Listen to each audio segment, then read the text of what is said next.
have to make something clear. These are just opinions, so don't take it personally. Just because we don't like it, you can still be happy. Enjoy what you like, you're an adult. Yeah. BWN Productions, mask plus props and costume work.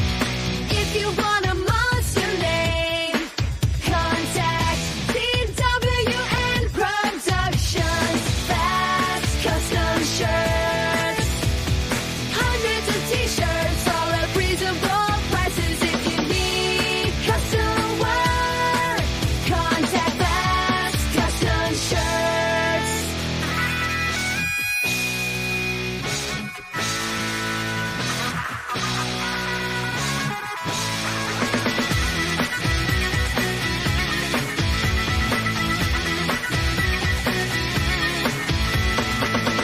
Grab a cold one and get ready for the show. It's intended for mature audiences because we kid and joke. Boy God is here and so is Tom and Joe. Welcome back from the dead. Fuck. Sorry. Pardon me. I'll make sure I hit the old mute button next time. Yeah, spread some germs out to the nobody that's listening right now live on the whatchamacallit. Hey, but fuck it. And that's why this is the last episode of the BOYGOB podcast. Unfortunately, we did not meet our numbers. You know, we're under contract to have 1,000 subscribers by the end of 2025, and we failed. We were very, very short of that number. Sad day. But we did hit 800 by Christmas. Mm. And it is what some people would call a Christmas miracle. Yeah. So thank you, the blessed 800. You know, in a few days, I'll be saying, maybe this year will be better than the last. You got one. You got one. Well, 2 days then. I can say it after one day. Fuck. Yeah, we're not done with today either. You know, all this old time anomaly shit at the end of the year. It always throws me off. But we're doing our end of the year show, even though I probably could have watched 2 more movies tomorrow. But fuck it, right? Fuck it. You know, I don't want to watch 2 more 2025 movies. How about that? yeah, well, I didn't sleep much. I'm running on about 2.5 hours of sleep. And there was a point where I was just like, oh, hey, the new Naked Gun was added to Prime. I'm just laying here. So I just laid there in the dark for a few hours trying to fall asleep.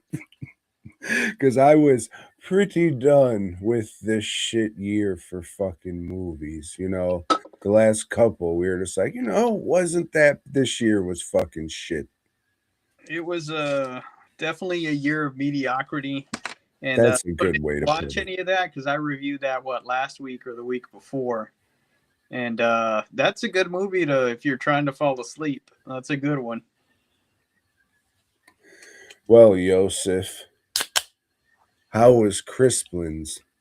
Went down to Corpus, got to see family. I was there a bit longer than I usually am, but it didn't feel like it. It zoomed through real quick, you know. Went to the shop for a day and, you know, hung out with old Juan there and Keeping it clean? Thanked him for running the shop down there again another year. Does an outstanding job. Juan, I know you don't listen to the show because you got better shit to do out there fishing or shooting hoops, maybe, you know. Mostly fishing. Fishing, yeah. Pulling in those keepers. So yeah, I spent time with family, and you know, it's like my grandson spent the night there at my mom's, you know, to hang out with us. I thought, hey, we'll watch Mouse Hunt. You know, I brought a whole mouse hunt with me, but turns out like my mom got rid of all her DVD players, you know, doesn't use any of that shit anymore. The olds are the ones that are supposed to hold on to it. Right. Nah, they just stream fucking everything. We don't need that garbage, you know, physical media. Mm-mm. That's for you collector types and you fucking people that like to waste money. Wastrels, they call us. Well, it's a commercial free tax, I guess I'm paying for. Cause it seems like no matter what fucking streaming service I subscribe to, like pay, you're still gonna have commercials on. You suck a dick. Yep. I don't think Apple does. Apple, as of right now, doesn't do commercials in the middle of their shit. But they don't have a lot of shit to begin I with. mean, you're already on an Apple, so you're buying all their shit anyways. Right. Yeah. And yeah, that's the one I use to rent movies on, you know, when I don't have the Prime money. Well, you got an iPhone, right? I mean, Prime points. Yeah, I got an iPhone. So that's like, I don't know shit about anything really, but all that's like Apple shit's connected to like one account or something. Yeah. Right on. Yeah. But yeah, you know, had a good time up there, and then we drove back on Christmas Day, spent on the road, which was good because there was hardly any traffic. Had I gone the next day, I would have been just fucking with a major headache, pissed off, trying to not let some prick wreck into me, you know. So yeah, we made good time. We came back and hung out here, and you know, whatever. Was it like 8 hours? Usually it's 8 hours, but this time it was the time that it's supposed to be, which is like 6.5. Right on. Like including stops. You know, I'm driving with some females, so you know there's more stops than I would usually make. You know, With makeup breaks. Makeup breaks, yes. You know, I understand. You know, selfie opportunities or whatever. You know. We can't pick the blue bonnets, but we can. Yep. Yeah, that was it. But it was a Merry Christmas. That's good, Joe. That's good. How about you, Tom? How was your holidays? It was all right. Went by Lori's parents' Christmas Eve, like we usually do. Tom, how are they? They're all right. Rain seemed. What? Hold them high for me. I will. Next time I see them, I will. Which will probably be Thanksgiving, the way things go. But Rain seemed to like her shit, so that's good. Good. And then we did Christmas over here.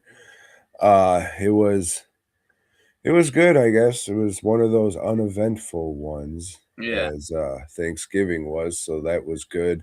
I got hit with doing the old grace this year, and you know, I was just thanking everybody that, you know, we were here and we were still here together. And then I hit them with the here, we're queer, get used to it. And then I lost them and Ty took over. So maybe I'll restore everyone's faith tomorrow on New Year's. We'll see. All right. Yeah. They're going to ask you to do the New Year's blessing, huh? That's yes. I'm going to take it upon hey, sorry about that gay shit. I thought we could all just use a laugh, you see, but let me say the same exact thing I started out with. Now everyone will be like, oh, that's terrific. This reminds me of a story. Oh, what a crowd. Fucking pricks. Well, I guess we can get into, I'm not going to say it like that. I don't want to arouse anybody out there, but let's start talking about some old movies. Old movies. Well, let's see. I didn't watch any old movies, Tom. You have all 2025 movies? I think everything I watched this time out was 2025 because it's like, hey, let me see if I can fill this list out a little. Maybe there's some shit on my list right now that doesn't deserve to be and can get kicked out down the line. you know. But I had seen most of the shit already that I wanted to see, and was a bit disappointed, as we know, if you've gone back and listened to reviews of shit. You know, it was as we said. But here's one that wasn't on my list to watch, Tom, and this is Apple TV. I watched a movie called The Gorge. Have you heard of The Gorge? I have. Yeah. Have you seen this masterpiece? Nah, that fucking guy's face, I can't stand. My TV would be punched and It's a he's weird looking dude for sure. Yeah, I can never remember what movies he's in, but it's like, oh, that's that weird dude from that one movie. Fantastic Four. Oh, that's him? That's Mr. Fantastic, Joe. Was that him? Holy I'm shit. pretty sure. Okay. I don't know. And oh, what's her nuts? The witch?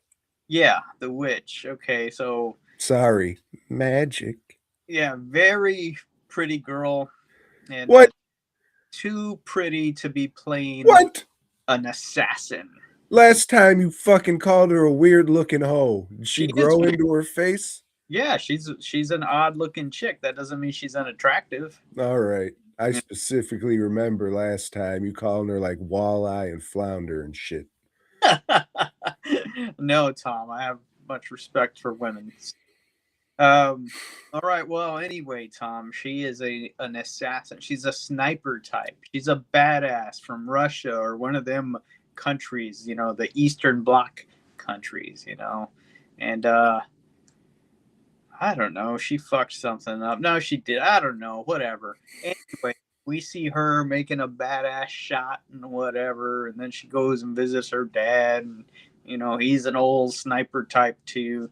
Fuck it, you know we're done with them. Let's go and see this other guy. You know, old Ripley from the Aliens movies. She calls him in. Hey, we got a job for you. You know, you're a retired Marine sniper or whatever. Blah blah blah. You've done so many jobs on the side. Now we got a job for you. It's going to take a year. You're going to this gorge, you know, and you're going to stand watch over it for a year. You know, just maintain the fence lines and the fucking little automatic guns and shit, you know. He said, all right, yeah, I'll do it. You know, he goes there and he meets the other guy that's working there. And that guy's taken off, and the helicopter comes to pick that dude up. And as they're flying away, they just shoot him and kill him. Oh, man. Yeah, because it's a secret fucking place, you know? Of course they're going to kill you. Who would... Yeah, that's... You know, okay. Does Magic see this guy get shot? Or we just see it as the audience? We see it. You know, those other... So she doesn't know what she's in for. All right, he doesn't know because we're not back to her yet. But we suspect, Tom, because it's like, this is your station. On the other side of the gorge is somebody else from their side doing the same thing. You don't interact with them, okay? No contact. It's forbidden. You know, well, what's in the gorge? You don't worry about that, okay? If it ever comes up, you'll know. You'll know, motherfucker. You know, eventually, you know, he looks and, oh, there's like some skinny blonde, you know, attractive girl, but I'm not allowed to talk to her. Eventually, she starts writing notes, and he's writing notes back, you know, and they're developing this little relationship and stuff, you know, via long distance, Tom. Long distance across the gorge. It's not good enough. Not good enough. He, like, gets a rocket launcher and shoots off a fucking little thing so he can, zip line across and go see her, you know, and have dinner and stuff, and they can dance and, you know, get to know each other a little better. Yeah,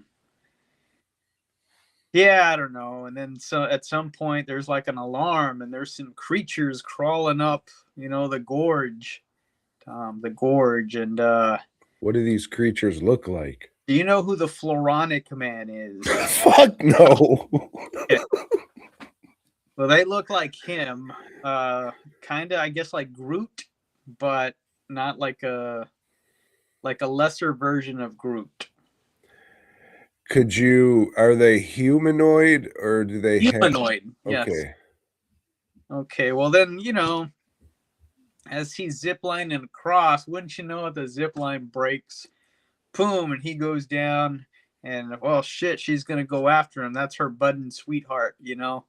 Goes down after him, and then there's like some people like the humanoid Floranic man types are riding horses and shit, and you know, chasing after them. And they run into like, oh fuck, this is like an old abandoned town, like World War II shit. And there's some spider skull creatures crawling around, chasing after them, and they're running. It's like, oh fuck, you know what's going on here? You know, it's like, oh, this is an experiment that went wrong in World War II, and now they're just keeping it a secret from everybody. But they learn more and more. But oh, wait a minute, no, they're not just keeping a secret. They're still working on this shit. You know, we got to destroy it. We got to destroy it. And yeah, there's some adventure, you know, and shooting creatures and CGI shit. And eventually they get out. You know, Sigourney Weaver leads the fucking thing to go take them out themselves. You know, so oh no, these fuckers, they've crossed the line, and she dies or whatever. And you know, later on they're reunited, Tom, because they were like, you know, separated after all this big explosions and stuff. And then they meet again at a restaurant. The end. They kiss. The end. Better than it sounds. Better than it looks. The trailer looked like the trailer. It didn't. It's a weird fucking mashup. You know, it's like a romance, and then it's a military movie, and then it's like this weird fucking sci-fi adventure monster movie, and the scenes in the gorge, that shit looks cool, but it looks like a video game, and it's a video game I'd like to play. I you know, fuck watching this movie again. They turn this shit into a game so I can go through this fucking, you know, whole world and just fucking blast shit. Oh shit, here comes those skull spiders.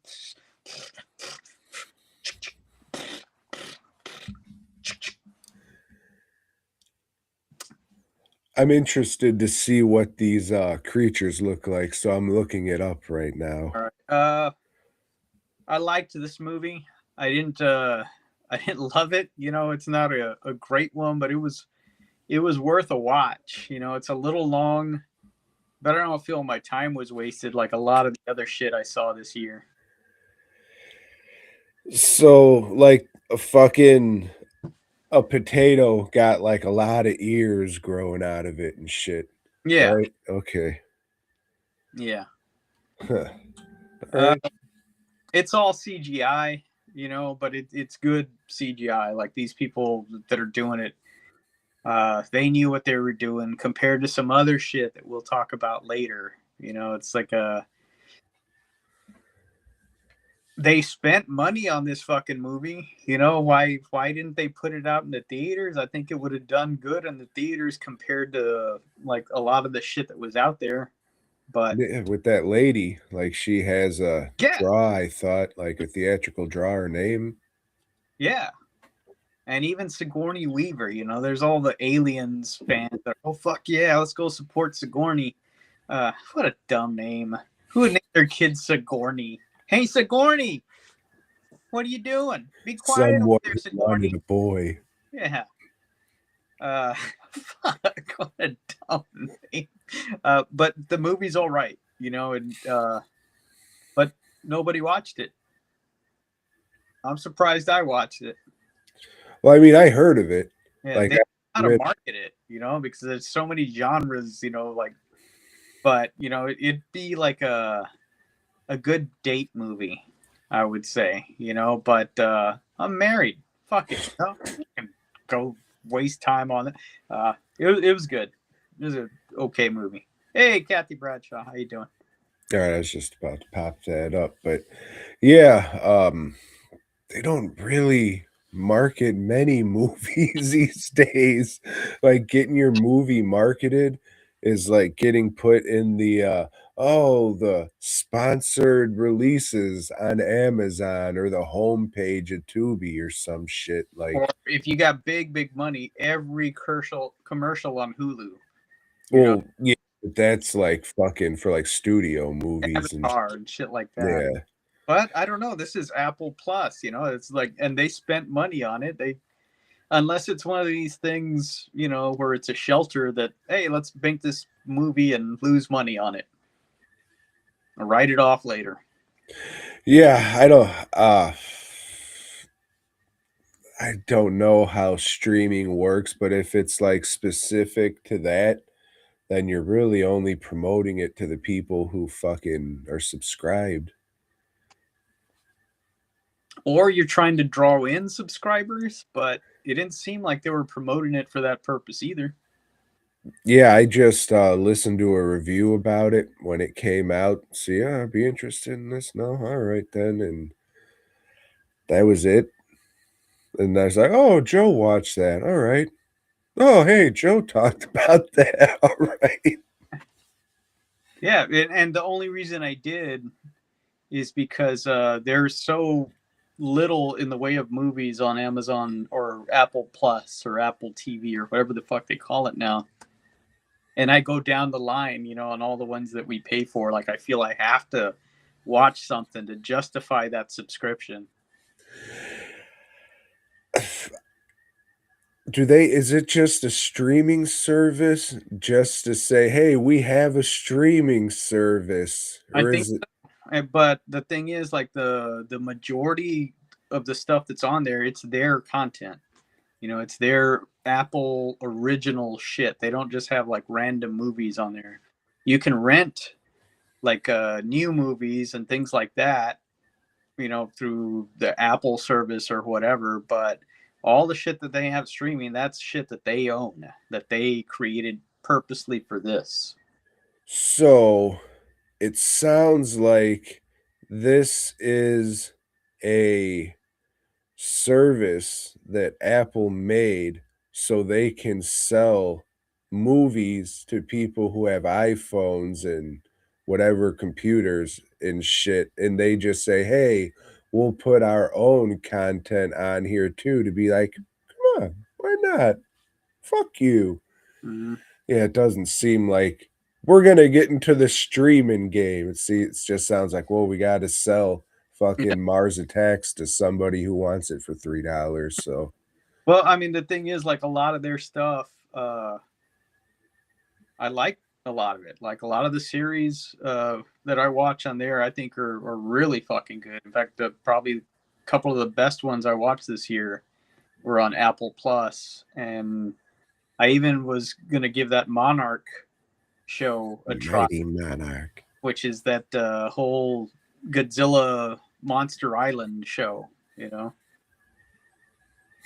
And in fact, I thought this was tied into that somehow. I thought they were trying to create a universe for that, but I don't know. There's no rhyme or reason, it seems, to what they do. Yeah, so this is ignorant as fuck, but do they have like, hey, this is us building a laptop. Here's a Steve Jobs documentary. Is it like shit like that they have on there? No, they do have documentaries, but they're on all kinds of weird ass subjects. But it's not like, hey, we're Apple. Look at us making this. They're not just promoting their shit. There's not like a countdown to the next iPhone or whatever. No, it's just like entertainment, but it's like very, very specific entertainment. Gotcha. Right on. Well, terrific. I'm glad you kind of liked it and wish there was a video game. Yeah, one day. Oh, shit. So this was the final 2020. Well, then let's just do that last then. Let's get this shit out of the way. Joe, I watched the sequel to last week's movie, The Peacock King, Saga of the Phoenix. DVDs in the fucking shop. Didn't have time to listen to the commentary track. Comes with another book I won't read. Another fucking cards. Is that cover art like the poster, or is that new art for the movie? Because that looks pretty cool. This shit looks like Mortal Kombat. That's why I was like, fuck it, I'm getting it. But yeah, it's cool. You see shit like that, and you're just like, oh, all right. And yeah, then it's like, oh, this is kind of a kid's movie. last one wasn't, but this is a movie clearly aimed at the Gremlins crowd.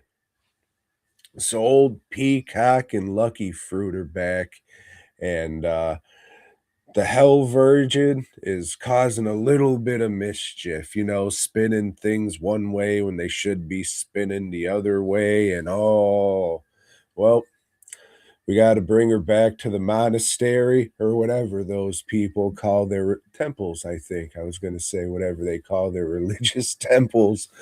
So Lucky Fruit and fucking Peacock, they bring her back and say, "Hey, master, come on, let her live here." And she says, "Oh, please, I don't want to go back to that dark place. I want to live in a world with sunshines." Says, "Bitch, you a monster. You a hell virgin, bitch. But I'll give you 7 days on Earth. Enjoy it. Now be gone. Hey, pea, fruit, watch this hoe the next 7 days." So they fuck off. And he said, "Hey, nuns. Yeah, Taoist monks or Buddhist people have fucking nuns. I was shocked too, Joe." They said, "Hey, go follow them and kill that hoe if you need to." So she goes, finds her friend, which is this little puppet monster, and he's kind of the main focus of the movie. They're really selling on him. It's a good monster. It's a good puppet. It looks cool as shit. But this isn't, the fantasy horror movie that the first one was. A couple little horror elements here and there. But this is a kids movie. So it's just, the adventures of her enjoying her last days on Earth. But gosh darn it, bitch devil. I'm gonna bring you back down to hell, ho. What'll happen? Find out in this Amblin Entertainment classic. What the fuck was it? Saga of the Phoenix. Like, there was cool shit in it for sure, but it was a fucking kids movie. Not what I expected. I wasn't like, "Oh, fuck, what the fuck?" Like, I was like, "Oh, that's cool. Look at that. They're shooting fireballs and lightning. Son of a bitch looks like Raiden. This is pretty good," but it's a kids movie. At the end, they fight the fucking devil bitch, and she turns into this wacky looking skeleton thing. It's cheap looking, but it's cool. Like, all the effects and shit in it, it's just all cool shit. A lot of like these fucking dark clouds form over a temple. It just reminds me of Mortal Kombat. Really, that's why I probably like it as much as I do, because there's like, "Oh, Mortal Kombat shit. Hell yeah, look at that." But it's a kids movie. What year or around what time? I think it was the year of our Lord. Maybe 90, early 90s, I want to say. Okay, so did you like go online to see if did they make any like toys, like especially if that little puppet thing you were talking about, to see if they marketed that stuff? I didn't have I didn't do that. I didn't have a chance to listen to the commentary track, which I will, but it's by Frank Jang and the same dude who did the last one. So I'm sure it is a very informative, easy listening commentary track that might not be the most entertaining thing, but good in its own way. But if I'd have to guess, maybe they made some kind of soft vinyl figure or somebody out there did. Yeah, well, because like they did with fucking the Baby Yoda. Let's do that so we can sell a bunch of Baby Yoda shit, and the same thing with Little Groot or whatever. Let's make a little dancing fucking tree or whatever. Well, the thing I know about this movie is that it didn't do as well as The Peacock King because all these fucking adults thought they were going to get, another fucking fantasy horror movie. So it's worth checking out if you like, little rubber monster movies, because in the end, that's kind of what the fuck. That's what this is, not kinda. That's what the fuck this is. So if you like Gremlins, Munchies, Critters, Ghoulies, all that, whatever, Nibblins, Mm-hmm. check it out. Uh, it has some cool shit in it for sure, and I'm sure I'll reference it at a later date, so I'll keep it up on the shelf. It's a cool puppet. It's a cool, but it's I'm gonna go eat all the food. It's like that kind of shit. It's like, dog, the bitch's head split in half, and it was this teeth monster in the last one. What the fuck are we doing? So it's very the tones are fucking night and day. The latter being night. So is there another one after? Nah, this one didn't do well enough. Okay. You couldn't go back to, oh shit, well now you could have. You could have went back to doing a darker one, but Found a happy medium. which was the first one, because the first one had like whimsical shit, like the dinosaur scene. Kids would be like, "Oh, that's cool. Look at that." But this is just like the tone's completely fucking different. It's weird. It's what is that? Moonbeam, I want to say, was that the full moon kids line that did like pre-hysteria and Munchie and shit. A different imprint. Well, it's like a bigger Chinese version of that if I'd have to compare it to anything. So if that sounds like something you're into, it's something you're into. Blu-ray's all right. I would probably wait to see if they release a standard edition. Unless like I said, you like that kind of shit that I mentioned. For me, yeah, it's all right. I can appreciate it. That's about where I'm at with this. But like you said, look at that shit. Fucking Liu Kang and Raiden, dog. Yeah, that shit looks cool. Too bad it's gonna be like this the whole fucking time. This is the release that's gonna turn me around on slip covers. I'm gonna clear everything off and just have this up there like that. Like, oh, look at that. Or I could just put an actual Mortal Kombat image on the fucking wall. Yeah, that'd probably be best. Fucking pricks.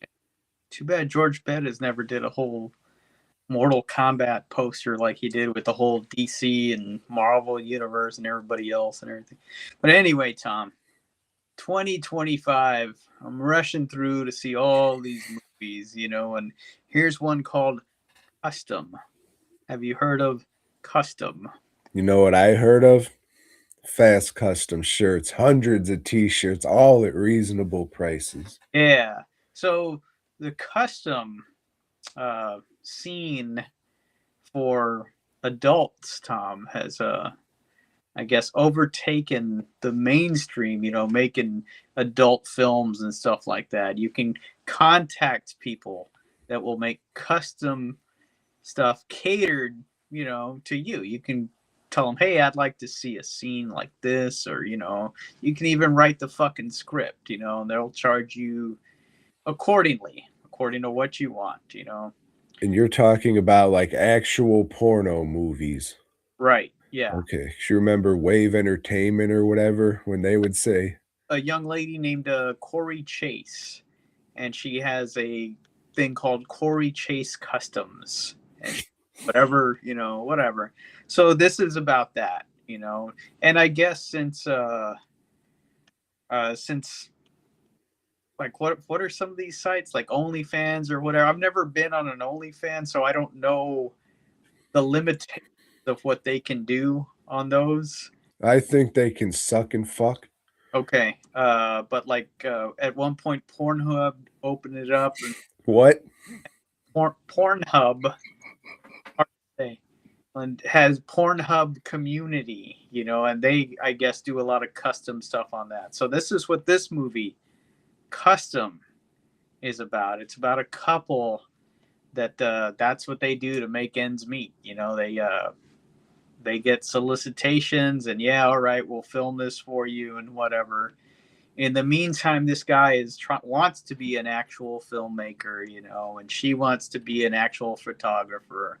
And the funny thing about this is it's cast real well because both the actors there, they look like a lot of these people that are in amateur porn, kind of like, hey, you just don't look that great, that's, or I hope, they're not paying too much for this custom porn, because you don't look bad, but, I don't know, it's like, I mean, porn should be a fantasy, it should be like, holy fuck, look at her.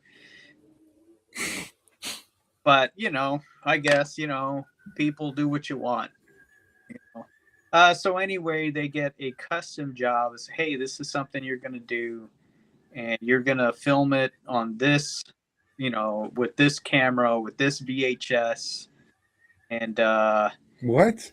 Right, you're going to film it on VHS instead of like digital or whatever. The guy still got a rig to do digital so he can edit the sound or whatever, get everything right. And it's like, here, you're going to play this tape, and they're performing an occult ceremony. All right, before I forget, do they show any of this finished product? They show some of it. With audio? Yeah. So is it weird seeing this VHS footage with like this great audio? Yeah, but actually it doesn't sound that great. So well, good. They got some of that right. Actually it looks better than it should. And well, here's the thing. So like they do this thing and it just kind of cuts away, and then they're like they didn't even remember what the fuck they did. It's like they're like they started listening to whatever was on that tape, and then it just cuts off.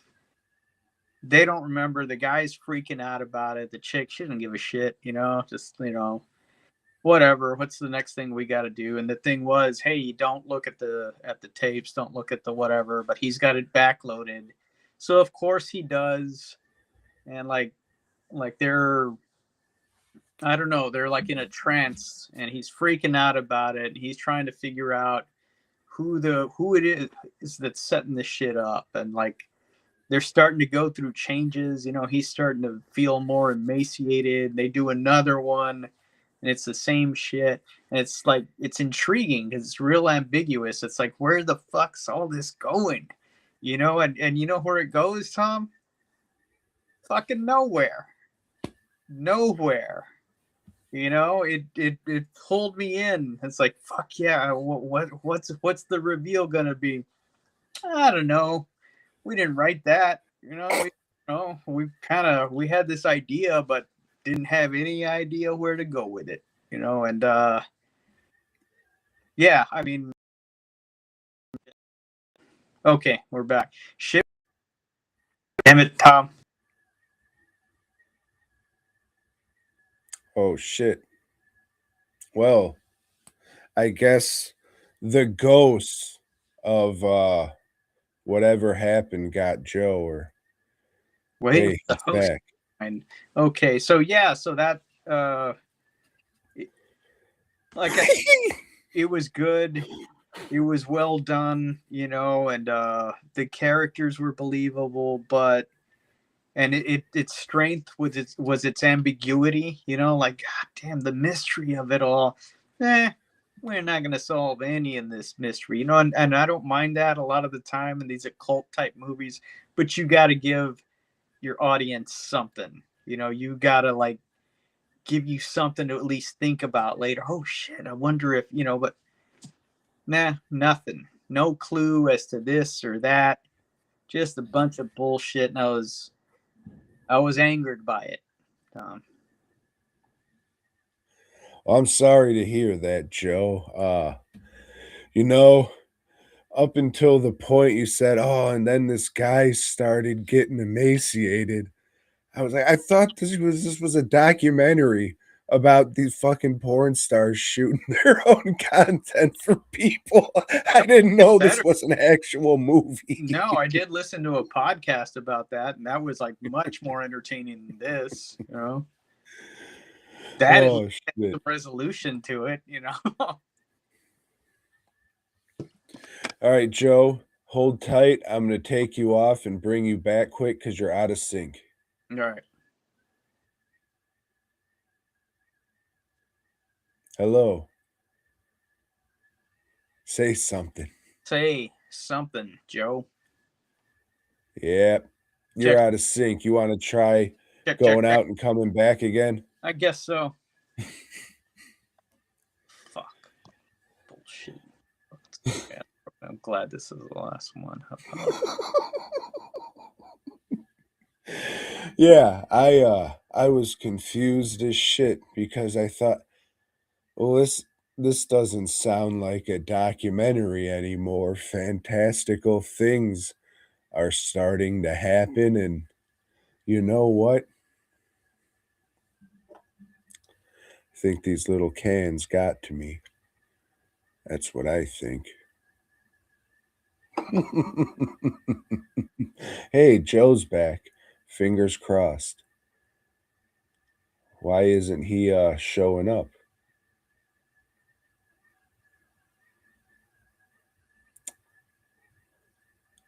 Hey, Joe, can you hear me? Your thing isn't showing up. Try going in and coming back again there, Yosef. This is embarrassing.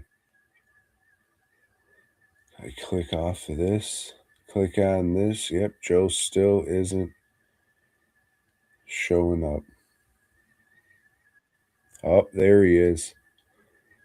And however it is, this is how we're sticking, because at least he's there. Yeah, at least I'm here. I think it's all right.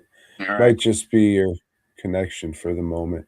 I don't know. But Joe, I got some of these little guys for Christmas, and they got that in it. It's only 10 milligrams, but I didn't feel like drinking today because I'm still a bit under the weather. However, I also got a bag of gummies, so I ate about 60 milligrams of those and been drinking this. I got 2 more over here, so I let it slip away from me, and I was like, yeah, this isn't a documentary, Thomas. Something supernatural is happening in this movie Joe's talking about. Well, here's to that.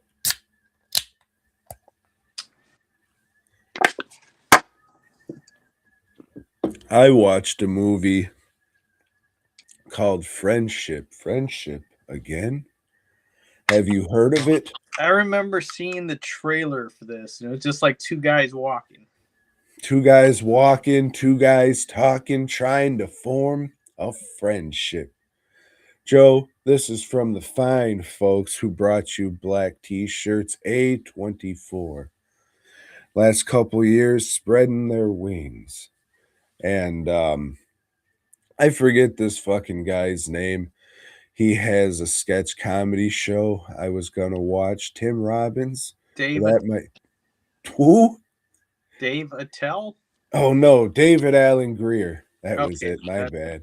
So, David Alan Grier is this awkward dude who he's married, wife and kid, starts out at a therapy session, group circle or something. His wife's letting all this shit out, like, oh, I'm becoming friends with my fucking ex-boyfriend and shit, and I haven't busted a nut in so fucking long. And the guys next to him like, oh, I don't have a problem busting nuts. It's all okay. I'm good. And everyone's just looking at him like, so it's all that kind of like awkward cringe humor stuff, which it was fine.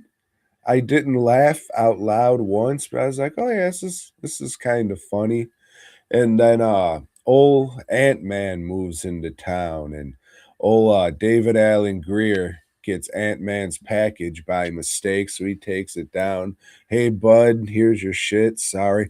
Oh, you're the weatherman. Oh, my goblin, I thought you looked familiar. Yeah, I'm the weatherman. How about you come to my housewarming party, or we're having friends together and we're gonna fucking become friends and it'll be great. Come over to my house later, old David Allen Greer. And an awkward situation happens, and Ant-Man no longer wants to be friends with David Allen Greer. And it's all this awkward comedy.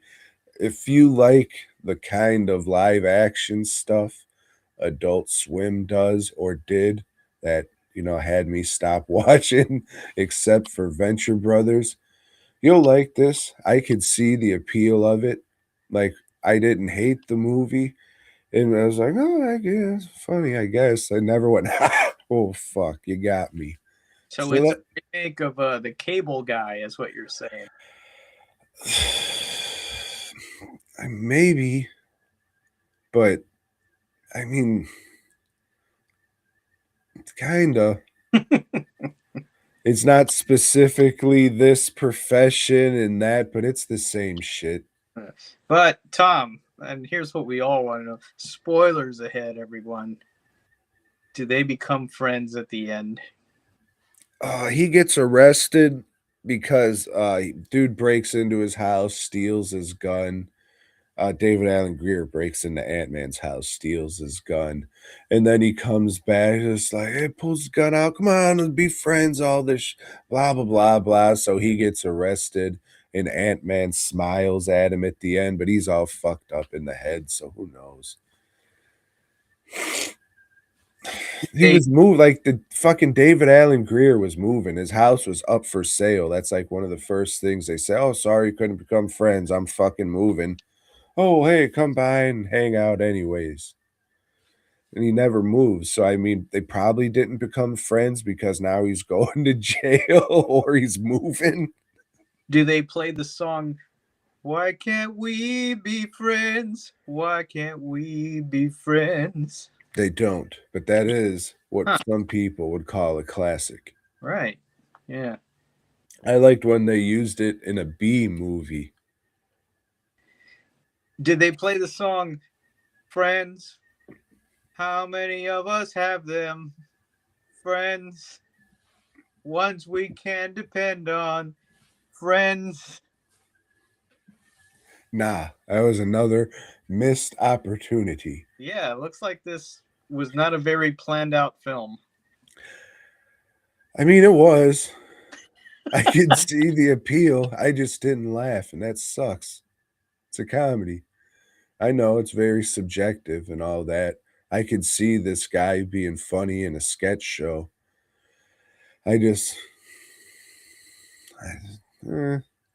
Maybe the beginning of the year's coming up, in a couple days. Instead of getting to the stack, I'll watch fucking years old Netflix original programming because I'm sure to love that more than fucking Shudder originals. Hey, after some of the movies I watched recently, I can't wait to get back to my stacks. Damn. We'll get to stacks later. Tom, 2025, it's the year of the original streaming service movie. We talked about the Gorge already. There were a few other ones that I didn't watch or did watch, didn't give a fuck about. But hey, that old Mexican Guillermo del Toro, that big old dude. Yeah. He made a Frankenstein movie. Tom, were you aware of this? Joe, I was. Yeah. And I wasn't excited about it at all, Tom. It had, kind of no real enthusiasm to watch it, and then I saw the runtime on it, and it's like, 2 hours and something, whatever, like at least 2.5, right? 2 hours, 84 minutes. So, yeah, okay. Long shit. And it's like, All right, though. I gotta watch it. I gotta, let's give it a chance, And I did, Tom. I watched it. It's a long movie. Um, Everybody knows the Frankenstein story. It's been adapted to film several times, and there's never really been a faithful adaptation. So I'm not expecting that. The classic Karloff shit. That's not a faithful adaptation. But kind of try to keep shit interesting. The majority of this movie is Victor Frankenstein trying to figure out how to create life, how to create this Frankenstein creature, It's a shitload of the movie is that. Then he does, and it's a tall patchwork guy. It looks better on film than it does the still pictures I had seen before. The film, it looks all right. Doesn't look too bad. It's different, I'll give it that. And then there's a little with that, and then there's some Frankenstein stuff, Victor Frankenstein tries to kill him, says, fuck it, let's destroy this. This is what I wanted to do forever is create life. Nah, this ain't good. Let me just blow up this whole castle. But old Frankenstein's monster, he survives, Tom, and he goes and does some shit that's actually from the book. He watches a family living, and it's like learns to read by watching them and listening, learns to talk. When the family leaves and leaves an old blind man there, he goes and talks to the blind man and becomes friends with him. And then it diverges again, like wolves kill the old man. He's on the run again, blah, blah, blah. He goes to Frankenstein. The rest of this movie, it's all shoehorned into the last 30 minutes, And, make me a bride. No. All right. Well, then I'm going to hound you forever. All right. Let's go to the snow. All right. All right. Blah, blah. Forgive me. I'm sorry if I treat. Okay. It's cool.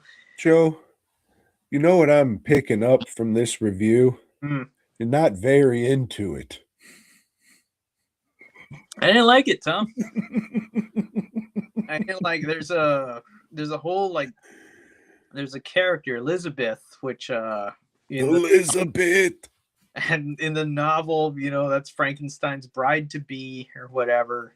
And the monster kills her. They fuck you then. I'm gonna kill her on your wedding night. He does that shit, because he's a fucking monster. It's not just we are the monsters in the book. He's a fucking monster too. He kills a kid, and fucking blames it on a maid that gets hung. So he does some fucking horrendous shit. But no, in this one, Elizabeth is engaged to Victor Frankenstein's brother. But she's weird, she's kind of a whore. She's like fucking leading on Victor too. And then with the monster gives her a leaf, Tom. And that shit, that gets her super fucking wet. She's oh yeah, and what kind of leaf? She's a weird character played by an actress I don't care for at all. And she added nothing to the movie whatsoever, but there wasn't much to add anyway, because this is not a good movie. It is a great movie, nice looking movie. The costumes in it are awesome, but Guillermo del Toro, who always, Tom says, I do not like the AI. We will never use the AI. But hey, he's going to use the fuck out of CGI. Because there's a shitload of CGI in this movie. Like the wolves, every animal in this thing looks like shit. The action scenes were like Frankenstein's fighting some sailor. Shit looks like a Marvel movie. Boom, they fly, and damn, so it's fucking awesome. It sucks, man. Yeah, the more I think about this movie, the more I dislike it. And Yeah, your shit was just, yeah, and then this fuck something Frankenstein and Yeah. bitch. Hmm. I was picking that up, Yeah. Joe. And then he's got like fucking Wolverine healing powers, you know. He gave him the gift of life, Tom, but he did not give him the gift of death. Damn. Cannot die. Anyway, and then at the end, he meets some gargoyles, you know, and they fight demons. And no, disappointment, but I wasn't expecting much. So I wasn't as disappointed as I probably would have been had I been hyped for it. But I've learned my lesson with this guy. He did his great shit back when he didn't have a whole lot of money to work with. Now that he can do whatever the fuck he wants, it's just like it's not good anymore. Not happy Who, him or you? with life altogether. I'm sorry, man. So yeah, give it a watch, Tom. Which is weird because I saw the trailer for that fucking goofy looking one, The Bride, I think it's called. That looks all right. Yeah, it was just like, man, maybe. I mean, I'm not going to go to the theater. You will. Well, if we get a Hey, sneak, I just got this sneaked preview. yeah, I get a sneak preview, I'll be there. Mm-hmm. I understand. Mm-hmm. I think they're going to need to get people for that one. So I think there will be. So spread the word of mouth. Well, there was that other one that came out this year. Wasn't there another like Frankenstein, or was that the year before? Like There was an animated one called Stitchhead. there was the teenage Frankenstein thing, or like It's an awesome song. whatever. What was it called? I don't know. It doesn't matter. Fuck it. Teenage Frankenstein. I didn't like that one either. You know, it was a chick that made The Lisa Frank. There you go. Lisa Frankenstein. Yeah, that one. I think that was a year ago. Yeah. Okay. Yep. Yeah, we had a sneaked for that one. Well, Joe, I watched a movie you also had a sneaked for. Bogonia. Maybe I would have liked it more if I didn't know the bitch was an alien from the jump. Well, yeah. I mean, of course. That. Yeah, it was all right. The wild shit I liked, like the fucking dude offing himself. That was terrific. Finally, something happened in this fucking movie. This fucking movie that just went on and then on a little more. But it was all right. I liked the ending.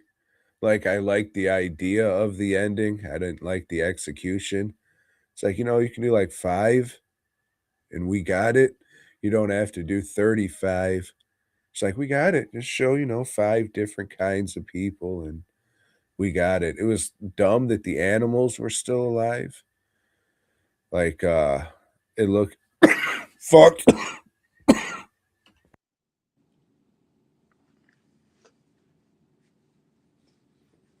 Tom's taking a little break, folks. He'll be right back with us. It looked like they popped like the atmosphere of the earth. So I mean, atmosphere, hell yeah. fuck, high up in the air. But wouldn't that have killed the animals too? Oh no, they just had this experiment of humans. I don't buy that, but it was based on a Korean movie. So Yeah, found that out afterwards. But even that, this is not a new concept. The twist is not new. This has been out there before. Oh shit, they were right the whole time. It's been done in a lot of movies, a lot of books, a lot of comics. Pizzagate Massacre was one of my favorite ones that did that shit, starring our host here, Tom Martino. If you haven't seen that, go check that out. But yeah, I dug Bogonia.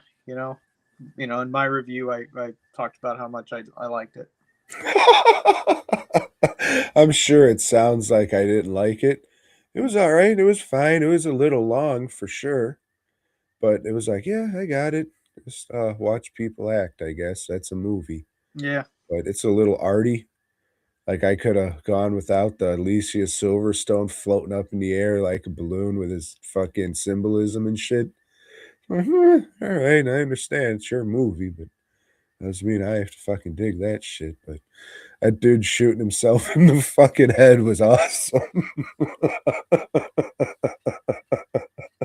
Oh shit, I laughed just like I did right now when I saw that shit. We found the strength.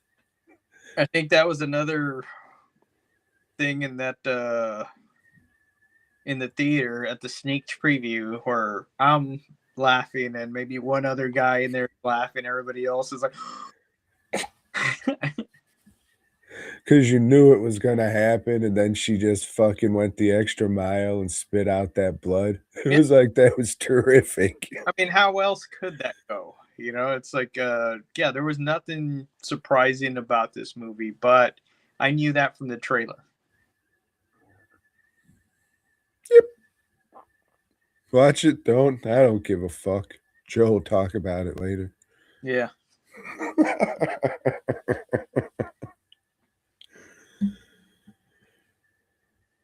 Tom, I'm flipping around a couple of nights ago, looking for something to watch, you know, and this movie comes up, and it's like, hey, you know, and it shows like, oh, such a visceral movie, blah blah blah. If you put visceral in there, I'm probably not going to want to watch it. But you know, the trailer looked a bit intriguing, and then I noticed the runtime, 79 minutes, sold. Okay, I'll do that. I'll watch this, whatever the fuck. This movie's called Invader. Have you heard of it? Because I hadn't. I have. Okay. A few times, probably. All right. I hadn't heard of this shit at all. Well, I'm sure you've heard of a movie called Invader before. Maybe. Based Invaders. But no, this is just Invader. And it starts off, this chick is taking a bus ride to old Chicago. You know, why anybody would got to go to Chicago is beyond me. You know, maybe to have a slice of pizza, get on a bus, and go fucking back home. Hot dogs. Yeah, hot dogs, whatever. You know, that Skyline chili that y'all love. You know, That's Cincinnati. same shit. Same. What? Yeah. Both have a C and both have an I in the names. Anyway, she gets there and she, you know, the bus driver wakes her up. Hey, get off. You know, we're at the last stop. Get off. You know, it's everybody's off the bus. So you got to get off. She goes, well, what the fuck? What time is it? He says, it's 4 something. 4:20.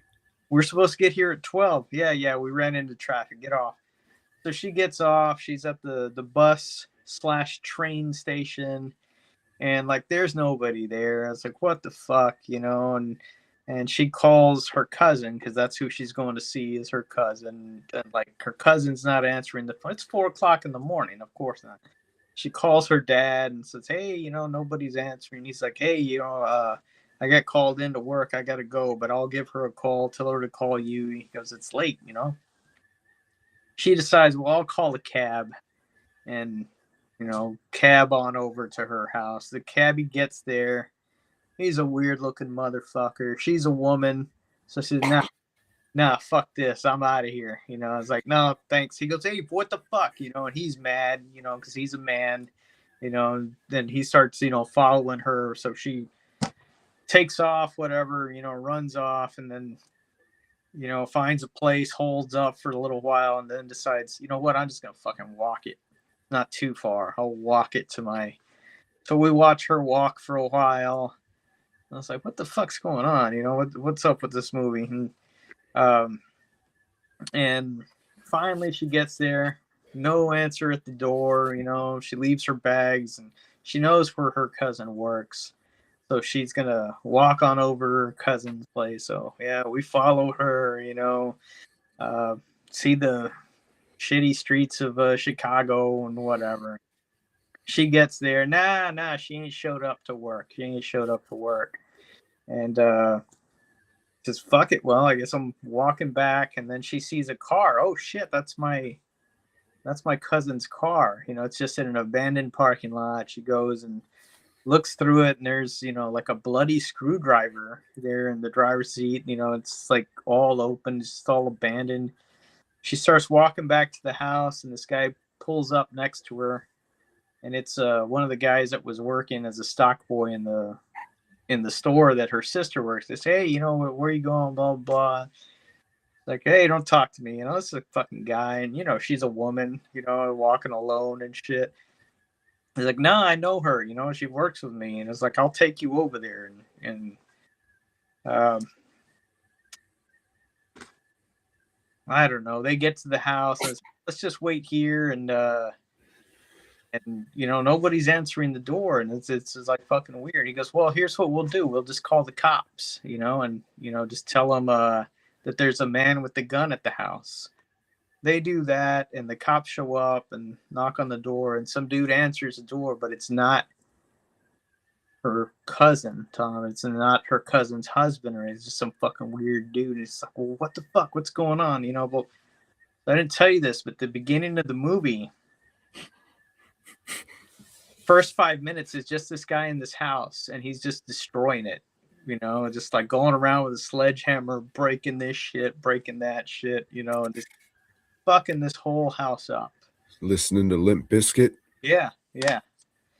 Okay, so anyway, we get back there, and they're there waiting. The guy sneaks out, or the guy just leaves for a little while. So they go back to the house, and they get in, and the house is all fucked up, Tom. The house is trashed, like super trashed. Like someone took a sledgehammer to do it while listening to Limp Bizkit? Right, yeah, it's fucked up. And they go downstairs, and oh shit, there's her cousin dead, Tom. There's her cousin's husband dead, and then there's the daughter is still alive, and they didn't get out of there fast enough, Tom. The guy comes back. The cat, just like the cat, he came back. They thought he was a goner. Nope, he's back. So it took a while. It took a while to get anywhere. But then from that point on, Tom, it's like really fucking intense. It's a good home invasion movie. Tom, do you know how easy it is to break into your house? Yeah. Do you know how easy it is to break into anybody's house? Yeah. Doors, they're fucking weak. Windows, they're weak. Sometimes you don't even have to break in because people are fucking idiots and don't even lock their shit up. You can walk down the street, 5 houses. I guarantee you, at least one of them, the door's going to be wide open. Yeah, so these kind of movies have always freaked me out, because, last thing you want is anybody busted into your house, with fucking weapons, hurt your family, hurt your loved ones, and you're helpless to do anything about it, because they've already hit you in the chest with a sledgehammer or whatever. You remember when we did top 10 lists? Yeah. Fears. Right. That was one of them. Mm-hmm. That's a major one for me. It was, Joe. So, and that is probably why this movie, I liked it so much. I thought it was really good, but you got to get through following this chick around. And even that is not as boring as you would think it was. At least it wasn't for me. This movie's like on a low budget, but it fucking works. They made this shit work. They didn't stretch past what they could or could not do. I dug it, man. I think give these people some more money and then they'll make a shitty movie. But this one they did, I thought, really good. Well, it's not all bad if you get to see a lady eating a hot dog. Yeah. So where had you heard of this shit? Because I hadn't. What was this called? Invader? You said you heard of it? Oh, yeah.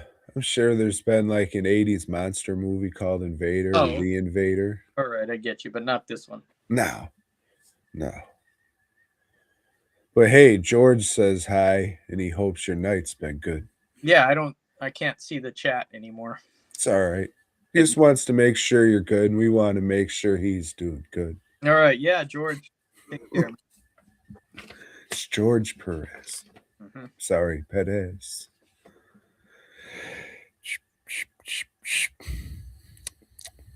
Fucking hell. Joe, I was, I'm not feeling well. I don't have to spend all 12 hours in the shop today.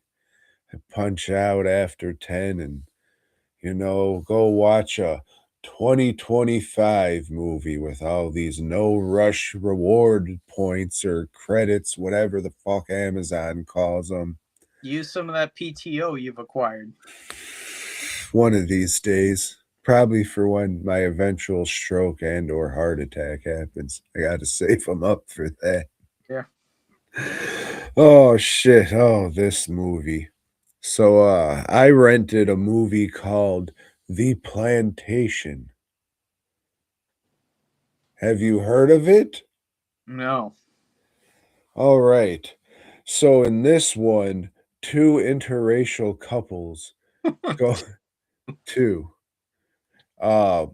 one of them, our main character is a black lady with a white boyfriend, and then they're invited by their black friend with a fucking white girlfriend.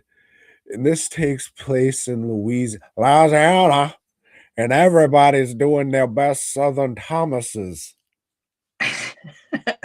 Southern Tom, let me ask you a question, sir. Do they discuss these couples' professions, their jobs? Oh, fuck. One might be a prostitute by the ending. I'm not 100% sure because this is a pretty clumsy movie, as Our Lady Peace would say. But, we can get into that. I think her husband's some kind of nerd. The lady, she wakes up. We see she's drunk and she's taking these pills and she's just boozing it up. Look at her. She's pouring that flask out into the coffee all hokey like. So they're going to Louisiana with these other couple who are getting married, and to celebrate their the the black dude's girlfriend says, "Oh, hey there, my daddy, he owned this plantation, and he trying to do this thing where we take all the slave cottages and turn them into communal fucking come as you please houses so you can come and learn your history." What in the fuck? If you're not going there to burn it down, no one besides the most racist motherfuckers. Yeah, It- let's have a conjugal visit to slave quarters. so the end of the movie, it ends with text that comes up in spooky font.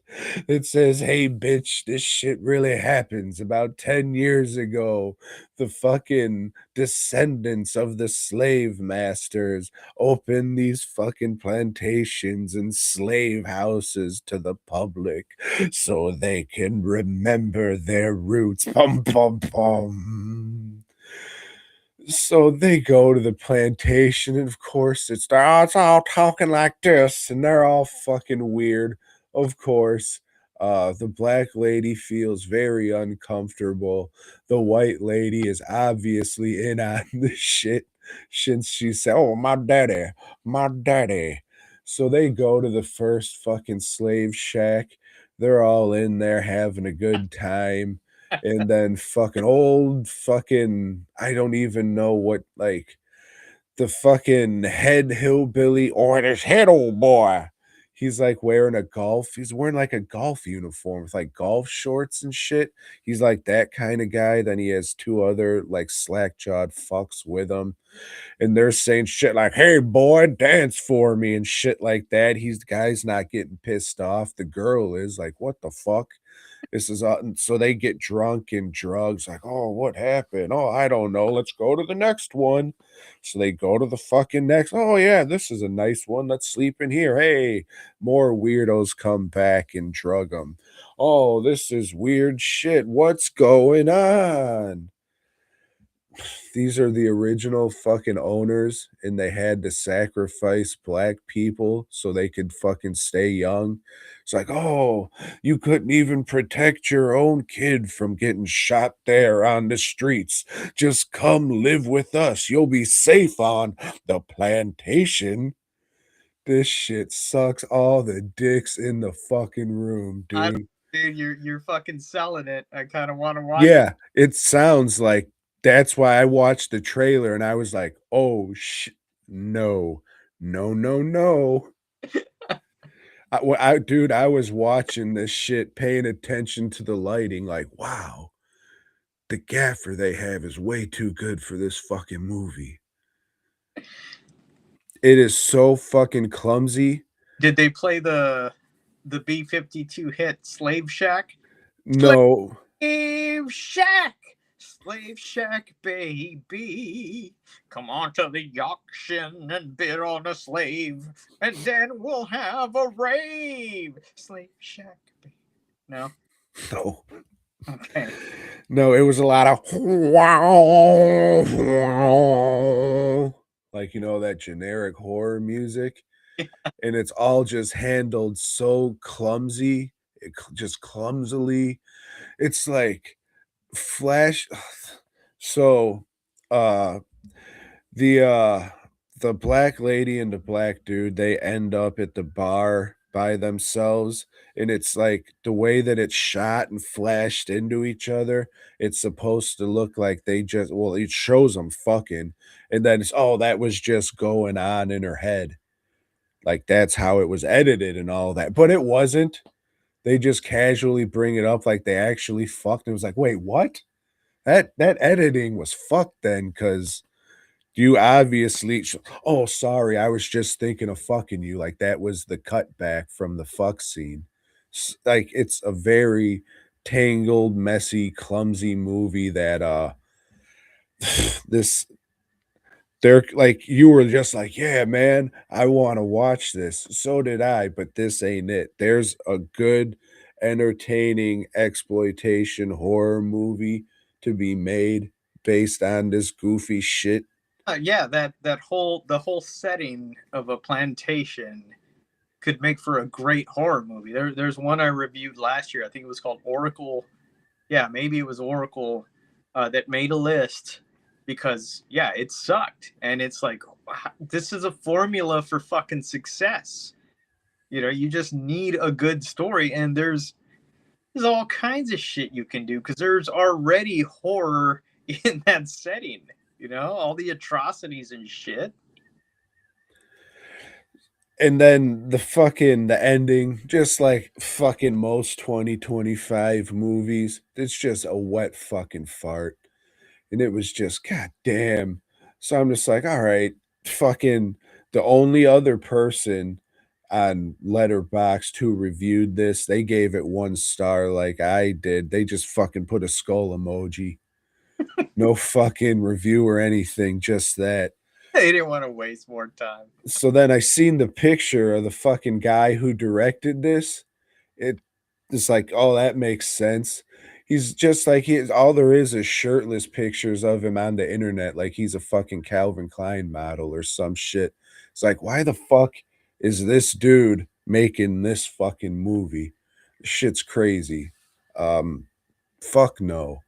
Fuck no. Don't fall. I'm sorry if I overhyped it. Like, damn, Tom, well, yeah, because I mean, if we would have made this fucking movie, it would have been ridiculous as shit. We wouldn't have had the money to afford their gaffer, but it would have been more entertaining. It's just, yeah, not it. Not fucking it. This was put out by Quiver.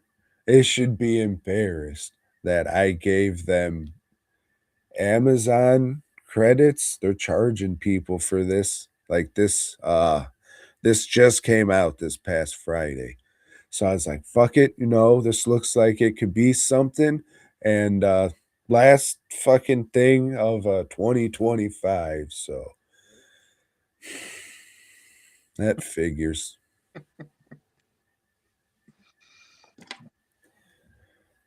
Yeah, well, they can always stay at that cubby holes that they have at the gas station, No? No, with What cubby hole? the gas station, the chainsaw gas station, they have little Oh, the sheds in the back. huts that you can rent or something. Yeah, dude, I am extremely big. So, Tom, I watched a movie from 2025 called One Battle After Another. Have you heard of this one? Joe, not only have I heard of this one, but surprise, today happened to be $5 Tuesday. So I went to the theater and saw One Battle After Another, is what I would say if I went to the theater and saw One Battle After Another. Well, I did, but I watched it on a streaming service. This is a Paul Thomas Anderson movie. I didn't know that when the posters or trailers came in, because maybe I would have been more enthusiastic to watch it, because I tend to like his movies. I believe he did Boogie Nights, which is a favorite of mine, and then he did some other shit that were good, good character studies. This one, it's about a guy that's part of a revolutionary group, because the fucking government, man. Look, they got all these immigrants. They call them illegal, but they're not illegal. They're just here trying to build a life, and this militant group. They're gonna free them, Tom. They're gonna bust this fucking place up and free them, And one of the leaders of this group is an African American type, and she's very the badass, Tom. And she's just oozing with sexuality. And during this raid, during this liberation thing that they're doing, she comes across the guy that's running it, played by Sean Penn, and she tells him, "Hey, get it out and start jacking off. Get it hard, buddy. Get it hard." And he does, and then she's like, "Get up and let's walk the fuck out of here." She's into humiliating him, and now he's on a mission to get even with her. Well, I mean, did he walk out and a bunch of people's like, your dick's hard, but it's little? Like, what happened? No, it's like because they had made all the other guards strip and shit too, so everybody's just self-conscious, Oh, now I was like, yeah, now you do it. Yeah. So okay. But yeah, and then her and Leonardo DiCaprio, they're a couple, and he's their demolitions expert, Tom. He's they're hardcore liberating types, they got their own code names, and they got their own military lingo. What are their code names? I don't know. Hot pussy, Jamaica. This sounds like a very crude movie. It's fucking great, dude. But okay, so anyway, later on, the Sean Penn guy, he's just tracking him, because he wants this woman. He wants her bad. And then they're about to blow up some shit, because that's what they do. They rob banks and they blow up ATMs, and they're fucking the system, Tom. And, Sean Penn's got her and say, "Hey, got you. But what do you want to do? You want to hook up?" So they start hooking up, and she starts pegging him and shit, and they have a relationship. And then finally they do a bank job, and she ends up killing somebody, God damn it. She's fucked, they capture her, and he says, "Hey, I'm your only way out of this." You know, all you got to do is rat out your friends, and she does, Tom. She does. In the meantime, she had had a baby, but goddamn, wouldn't you know it? Maybe it's not Leonardo DiCaprio. That's pretty obvious from the beginning, so it's a twist or whatever. It's kind of like a Bogonia thing. You already know. You already know. She says, fuck you, Sean Penn. After she's already ratted everybody out and is living in a safe house, doing the whole witness protection thing, she just fucking burns off to Mexico. 16 years later, Tom, that child is now a teenager. Leonardo DiCaprio, all he's been doing is smoking dope and drinking, old fucking Sean Penn is now a colonel. And there's this organization, this I don't know, white organization that secretly rules the world, Tom, and they have like a whole Christmas theme as part of their organization. They want to bring Sean Penn in because all the good work he's been doing, getting rid of them immigrants and such, but we're going to do a heavy background check on you. He knows that he's got a kid out there, so he's got to get rid of that kid. Boom, they call Leonardo DiCaprio. Hey, man, you got to clear out. What's the past? He doesn't remember any of that shit because he smokes a lot of dope, a lot of gummies, and he's all fucked up all the time. So he doesn't know what he's doing. He's, ask what? Yeah. Thought it was a documentary. He's on the run. His daughter's on the run. They're separated. He's got to call on some friends to help him. And this shit's great. This shit is funny. It is like if you're not in on the joke from the beginning that they're just making fun of the left, they're making fun of the right, they're making fun of everybody, and then you're going to fucking hate it. But if you can see the ridiculousness in this and the fucking world, then you'll have a really good time with it because it's fucking awesome and it's a incredibly acted movie.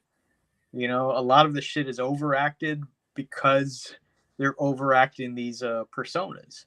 The camera work is fucking amazing. There's a chase scene that's just badass. Because it's a slow chase scene, which is weird. This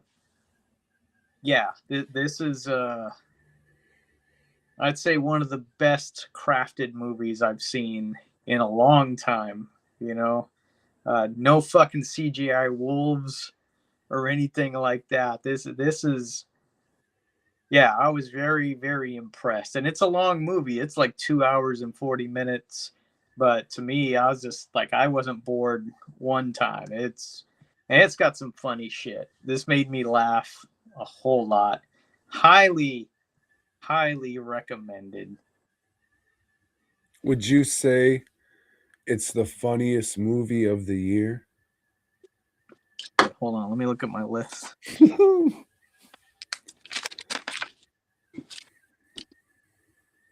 Yes. At least to me.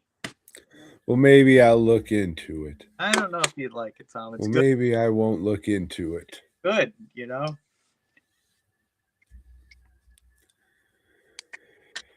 Well, thought I was done watching movies.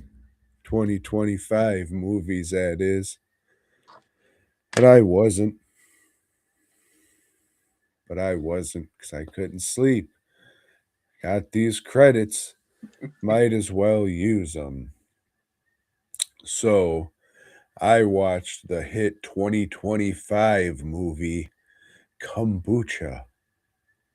Joe, do you know what the fuck kombucha is? No. Okay. Is that like a spice you use in kind of food? No, not really. So, after watching this movie and looking it up on Google, I'm still not 100% sure what the fuck it is, but it's a drink. I know that much, Joe. It's a drink, and it's a tea, and it has like these live symbiotic cultures that they're really called this like in real life called Scoobies, like Scoobies, because it's a acronym, I guess. Is this the shit where you put your feet in the thing and the fish eat your No, huh? no. This is like a tea that you can get at like gas stations, in grocery stores. Like it's a real fucking drink. Uh the closest thing I could think of is like super yogurt. You know how they had yogurt has that bacteria or whatever, like the living shit in it. Hmm? Well, this is like, oh, well, that shit's for pussies. You fucking drink this and it'll eat all the bad shit in your stomach. And you have you heard about gut health lately? No. Okay, well, this is one of those things. It'll Any kind of health? well, it's hey, drink this. It'll improve your gut health. So there's about and pregnant ladies, pregnant people. I'm sorry, pregnant people Yeah. shouldn't drink it because jury's still out. You're drinking this a lot, but it sounds like because it's like, oh, it's fermented. Well, it's beer. Not really, but there is a slight trace of alcohol in it. So it's this lightly alcohol tea beverage with living symbiote organisms in it. All right, that's kombucha. So we follow this dude who, gosh darn it, he wants to be a musician. He takes his guitar to open mics and plays his song. He's not bad. And the guy from the record label didn't show up. Son of a fuck. But hey, this guy that he was in a band with, he showed up and he was like, hey, let me talk to you over here. I'll buy you a beer. It's like, yeah, man, I just got sick of the grind after so long. I found this place that hires creative people like us. That's who they're looking for. Look at this. This would be your yearly salary just starting out, plus bonuses. And it's like 100,000. And he was like, oh shit. I want to be a musician though. So he goes back home with his fucking girlfriend, and she's like, well, it sounds like, you should take that job. It sounds like a pretty good opportunity and shit. You can still do this on the side or whatever. And he was like, well, what about you? You wanted to do that shit and then you started working. I forget what the fuck she did, knitting or some shit, cooking in the kitchen, having babies, some shit like that womanly things you see. So, oh, you haven't done that shit in fucking 4 years. I just want more than this. Like, well, that's a horrible thing to say. I think you should leave, pack your stuff and leave. So he said, I'm fucking my life up. I got to go get this job. So he goes to get this job. It's super fucking weird. Like everybody's just like, oh, this is great. Blah, blah, blah, blah, blah. We're all corporate and this is fucking awesome. And this place. They make specialized kombucha to get like companies workforces on the same page. This will get the get your workforce in synchronicity and unity. It'll help you because it has these specialized things in it for the tasks that your people need. So he does some shit in the company like doing mock-ups or some shits for presentations, which is just like, what is this, like all template based where anybody can do it? Because this guy was like an acoustic guitar player in the last fucking scene. And so he's just like everything's going fucking great. She was like, hey, Remember all the kombucha in there you can fucking drink. You're like, oh, I'm just gonna stick to coffee. Motherfucker, if you want this job, you gonna drink that shit, bitch. He drinks it. Of course, something screwy with the kombucha. What's gonna happen? Find out in kombucha. It was okay. I wanted to like it. Like at the end, it tries to get wild, but I've seen some wild shit, and this really isn't it. This is like training wheels for normal people if they want to like dip their toes into like this isn't even as wild as Frank Henenlotter. It's like bring it back a couple more. It's just a spoiler alert. There's a fucking like one of these big bacteria things. It just looks like a big mound of tissue, tentacle monster with one eye, and it absorbs people and spits out a better version of them so they can work and do more with their life because you were a loser before chasing dreams that will never happen. But here you can be great and work for us. Whatever. I guess it was fine. It was fine. It's a movie with a message, it sounds like. Yeah, but you know, it should have hit a lot harder than it did. This should have been like, oh yeah, and then they fucking discovered it's just like, no, they tried this work, so now they got fucking like a settlement from the kombucha people or some fucking shit or the company that owned them. They're just like, oh, this is crazy. What the fuck? Here's some money to shut you the fuck up or whatever. So then they take all the fucking leftover stock of the kombucha and put it in a grocery store or some shit that says limited stock. Well, they just killed the fucking monster that was making the thing. So you're just gonna get these fucking people drinking this shit so they shit and puke worms? And then what? They have the withdrawals and, "Oh, I just wanna make people fucking shit worms because that's funny to us." Like, that's one of their things, like, "Oh, my tummy," so he runs to the bathroom and shits bloody worms. But then it goes back to, you know, just being kinda tame and yeah, it was fine. I didn't hate it. I didn't love it. It was just like, yeah, I mean, good for you making this monster movie. It's, you know, probably could have gave it a little more, but you were almost there, and I gave you Amazon credits. One day, I'll get there. Yeah. 2025.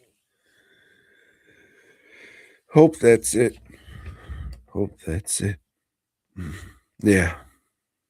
Well, Tom, I watched a 2025 movie today called The Shrouds. Now, I went to old Apple TV and rented one because, you know, it's not streaming anywhere for free. This is a David Cronenberg film, you know, the old Canadian maestro. This is about a guy. It's set in the near future, like a lot of Mr. Cronenberg's movies, and this guy is a corporate dude, and he has his corporation sells shrouds, Tom, that you can put around your loved ones, and as they're buried, you can get on an app and see their decomposition of their body. You know, because they they explained it earlier that like it's a sacred thing, like the Jewish don't get cremated, that getting buried is sacred, and the process of, I don't know, deterioration is like a holy thing. I don't know if that's true. I don't, you know, that I don't know. Is this like Turin Industries? I forgot what it's called, but you know, anyway, you know, this shit's pretty successful, and his wife had passed away like 4 years ago, and He's still in mourning for her, you know, because men, we give a fuck. You know, we get when we love, we love. It's not like women, like fucking your husband dies and they're going to be on some dating app the next day. You know, we give a shit. But anyway,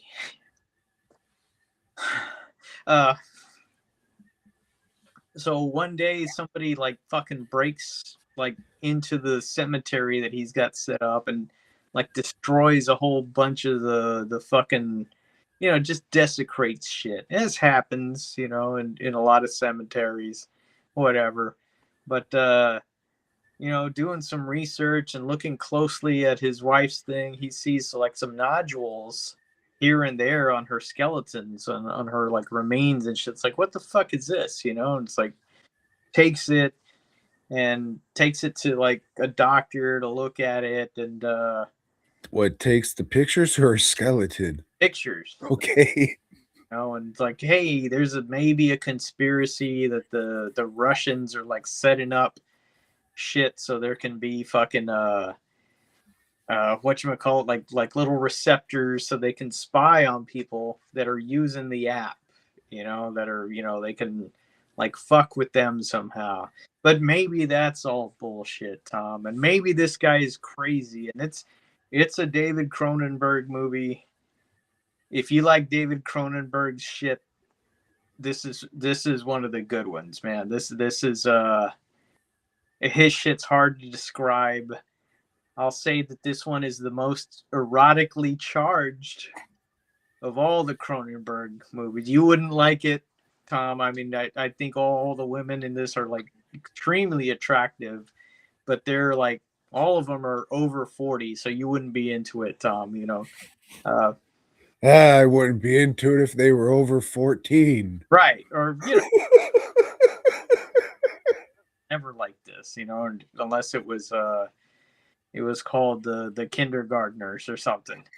But yeah, I dug this movie. Fucking dug it a lot. You know, it's like this guy, he always does the same themes, and somehow he always makes it work for me. You know, I guess for his fans, if you like his type of movies, this is another one. You know, what tripped me out on this is it's everybody in it is fucking rich, and everything that they're like, the way they're dressed, where they live, the shit, the vehicles they drive, that's so far fucking removed from what I know. That's like a whole different world in itself. It might as well be on like fucking Neptune, because yeah, it's the rich fucking lifestyle is just so weird to me, man. Like I because I don't know it and I probably never will. It's just adds another element to the strangeness of this movie for me.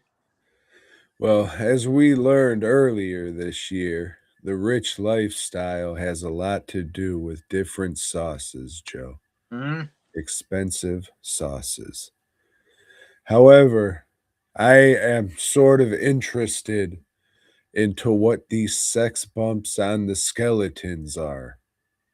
Oh, okay. Yeah, so it turns out that those are like some things that they set up for when this corporation grows, that they'll be able to hack into people's phones or computers, anybody that's using the app, you know, and since you need high finances to have this shroud on your loved one's body, then you're somebody they would want to hack, right? For one reason or another, whether to spy on you, to blackmail you, or whatever, you know, just that.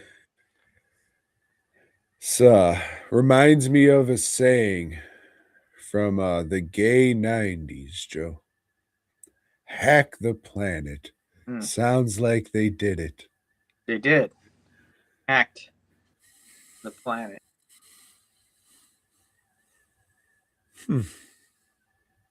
Well, guess it would have been too obvious if they made them like Ugandans or something. Yeah. Like Ugandan princes. Oh, we're selling these. That's our new scam. We're selling these shrouds to get all your money. The email game's over with. Here's a piece of the one true cross. Fuck. Order now. Rest in empowerment, Peter Popoff. Hmm. Fuck. Hello, Eric. Hope you're doing well. Hey, Eric. Joe, I'm not going to talk about the shit fest shit from this year. It's too, Christmas is past. Too long gone.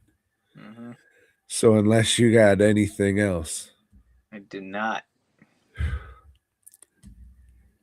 Well, Joe, let me ask you something. Yeah. Where were you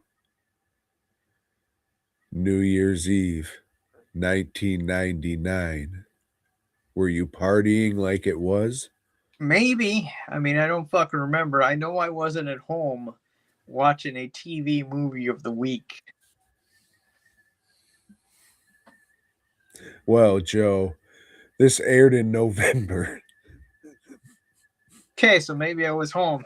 Watching the movie of the week. NBC. And it's possible because this is not a memorable movie. This is something you would watch and automatically forget. This is exactly what you think a made for primetime NBC of its time movie would be. Exactly what you would think.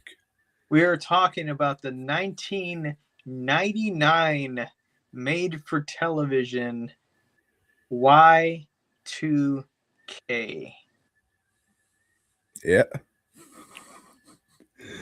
Well, Joe, you picked it, so I'll let you do the honors. So we are on the eve of the millennium. And for those of you that were not around or that were only like 5 or 6 years old, like Tom, there was a thing that people were worried about called the millennium bug. Yeah, computers were not set to go to zero. They were not set like restart or some shit. So everybody's thinking the world's gonna fucking collapse. You know, banks are gonna shut down.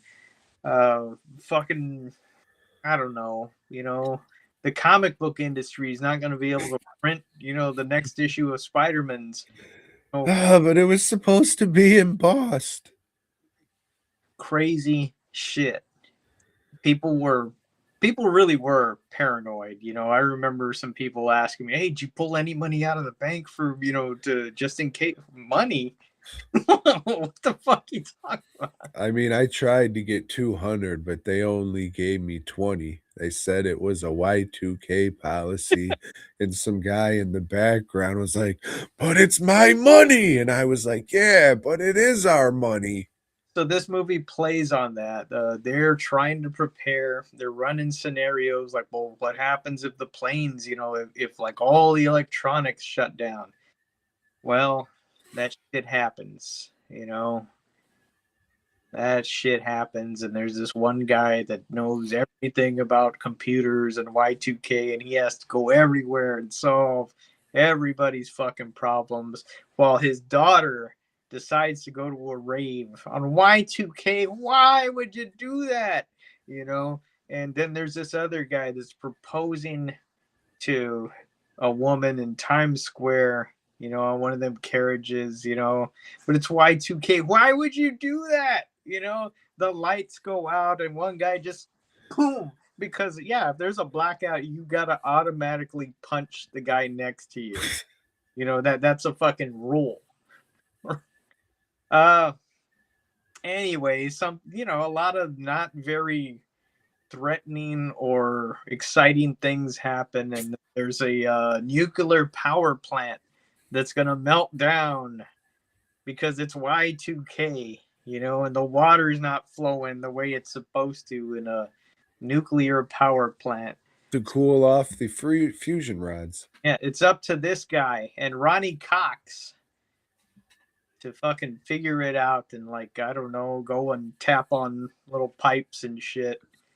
and turn some bolts and stuff, and save the day. And that's what they do. They save the day on Y2K. And they kiss at the end like a Hallmark movie. Yeah, Fucking that's pricks. exactly what this feels like without the romance. But that's not all, Joe. Then we go to the newsroom live in Los Angeles. Hmm. And their power goes out, Joe. And then their power goes out. Because it's not Y2K everywhere at once. Y2K hits places every hour on the with the rotation of the Earth. You see. Just like weather and traffic. Hmm? Fuck. Yeah, this sucked.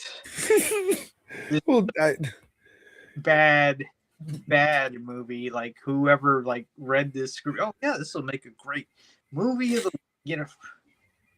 I mean, it wasn't even a good fear mongering. No, but what'd you expect? This is Character that's supposed to be like a typical computer hacker type of the time, with spiky hair and shit. he was in Freddy vs. Jason, you see. Hmm. He was the brother in the bathtub. The main character of this, he's fucking Johnny can do anything, and he's always gonna leave you with a zinger that doesn't so much zing as much as it sounds like. It's exactly what you would expect. This lame, hokey, dull movie. It has two explosions that I guess are placed enough time apart that exactly when you're about to fall asleep, so you see this flash of light and a loud noise. So it's like, we're gonna keep you up until the end because there's another explosion at the end. You're forced to watch it all. Both done with excellent split screen special effect. Just one though, one special effect. Mm-hmm. You know what I would have enjoyed, Joe? Watching something else. Well, of course. But we had to watch this because it's what you chose, you see. I know. But if somebody ripped this shit with the commercials, and it was like the whole fucking thing with the commercial breaks and whatever their commercials were locally or whatever, I thought we probably would have had a good time talking about, hey, come on down to Jimmy's Auto Repair, dickhead. Oh, you see that guy's mustache? That's how they had him back in 1999. So yeah, that probably would have added something to this fucking who gives a fuck of a. This Tuesday on the Facts of Life. Yeah. I've got AIDS. Oh no, a very special episode.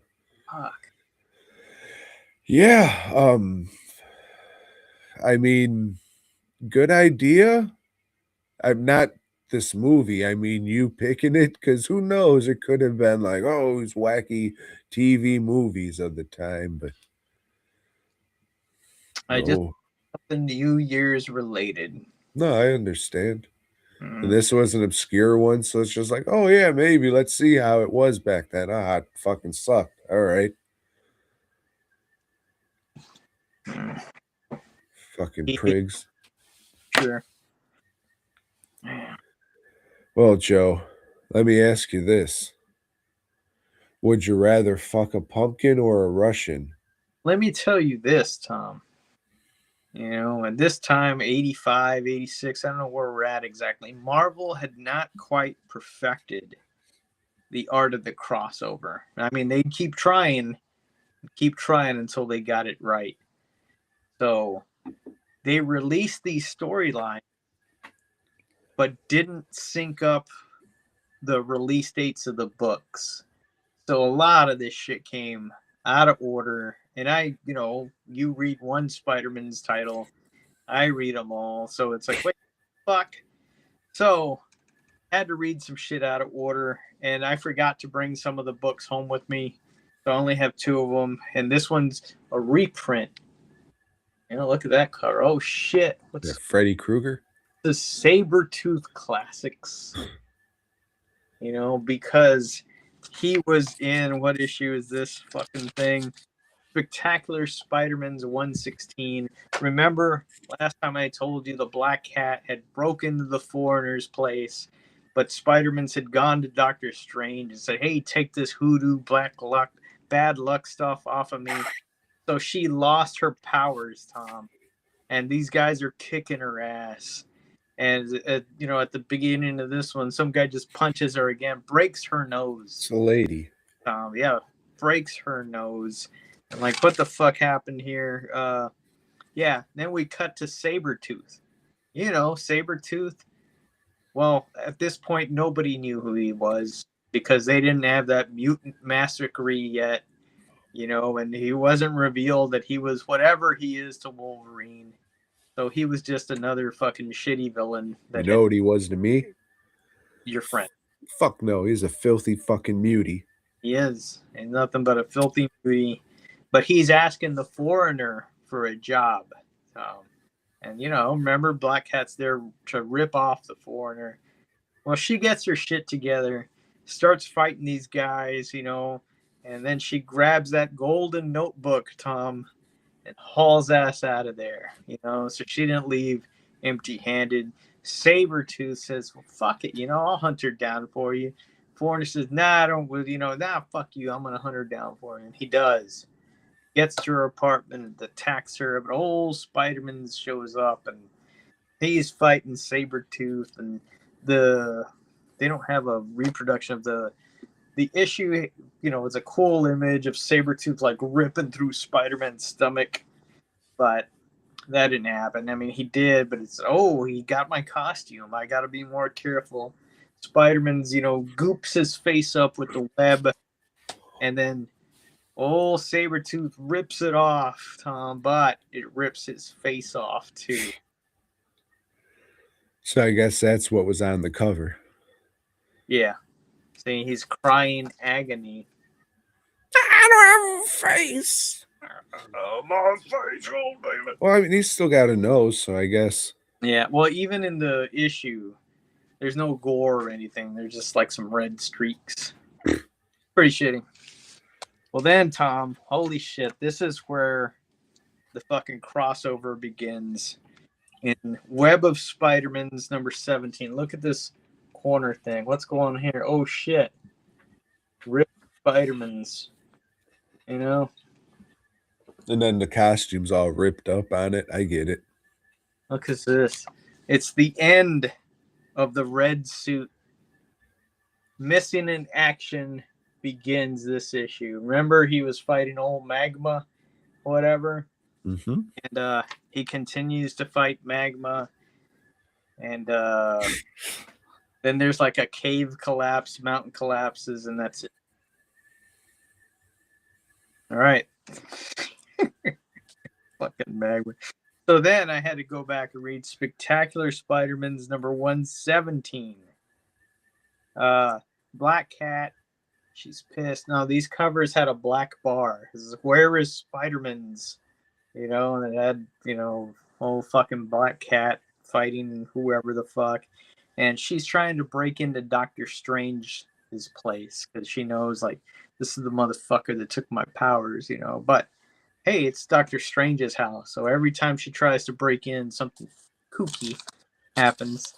But finally, his astral form comes and talks to her, and he says, hey, don't worry, it's just, the mystic stuff, you still have powers, but they've changed, my dear. And she tells him, fuck you then.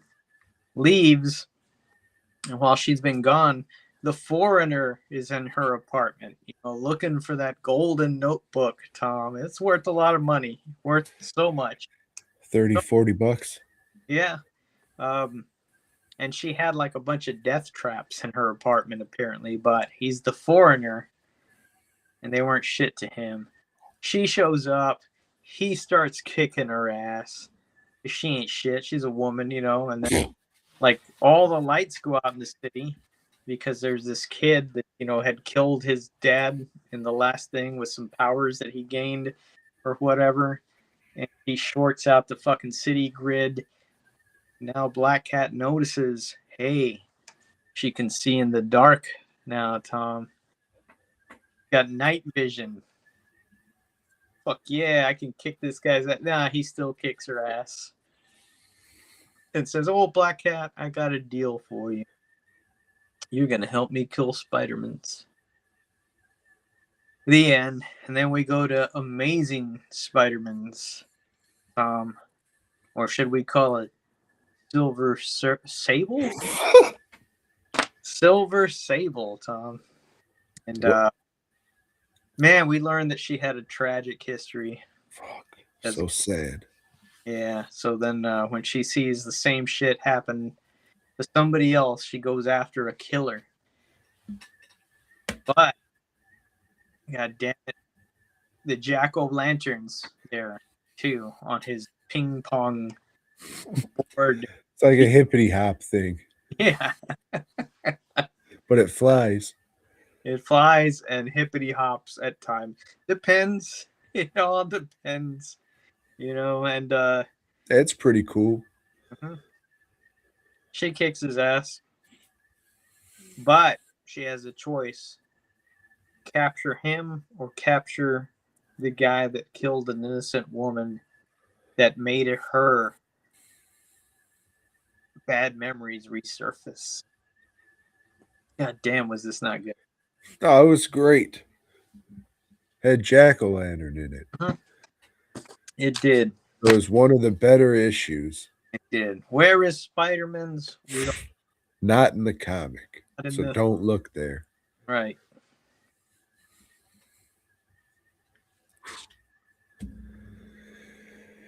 Well, we're at this point again, Joe. Want to do the best or the worst first? I would say the worst. All right. We don't have to think about these anymore.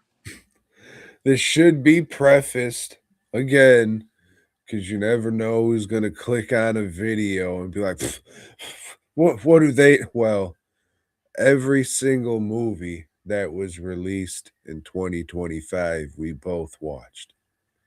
So this is based on every single movie. Mm-hmm.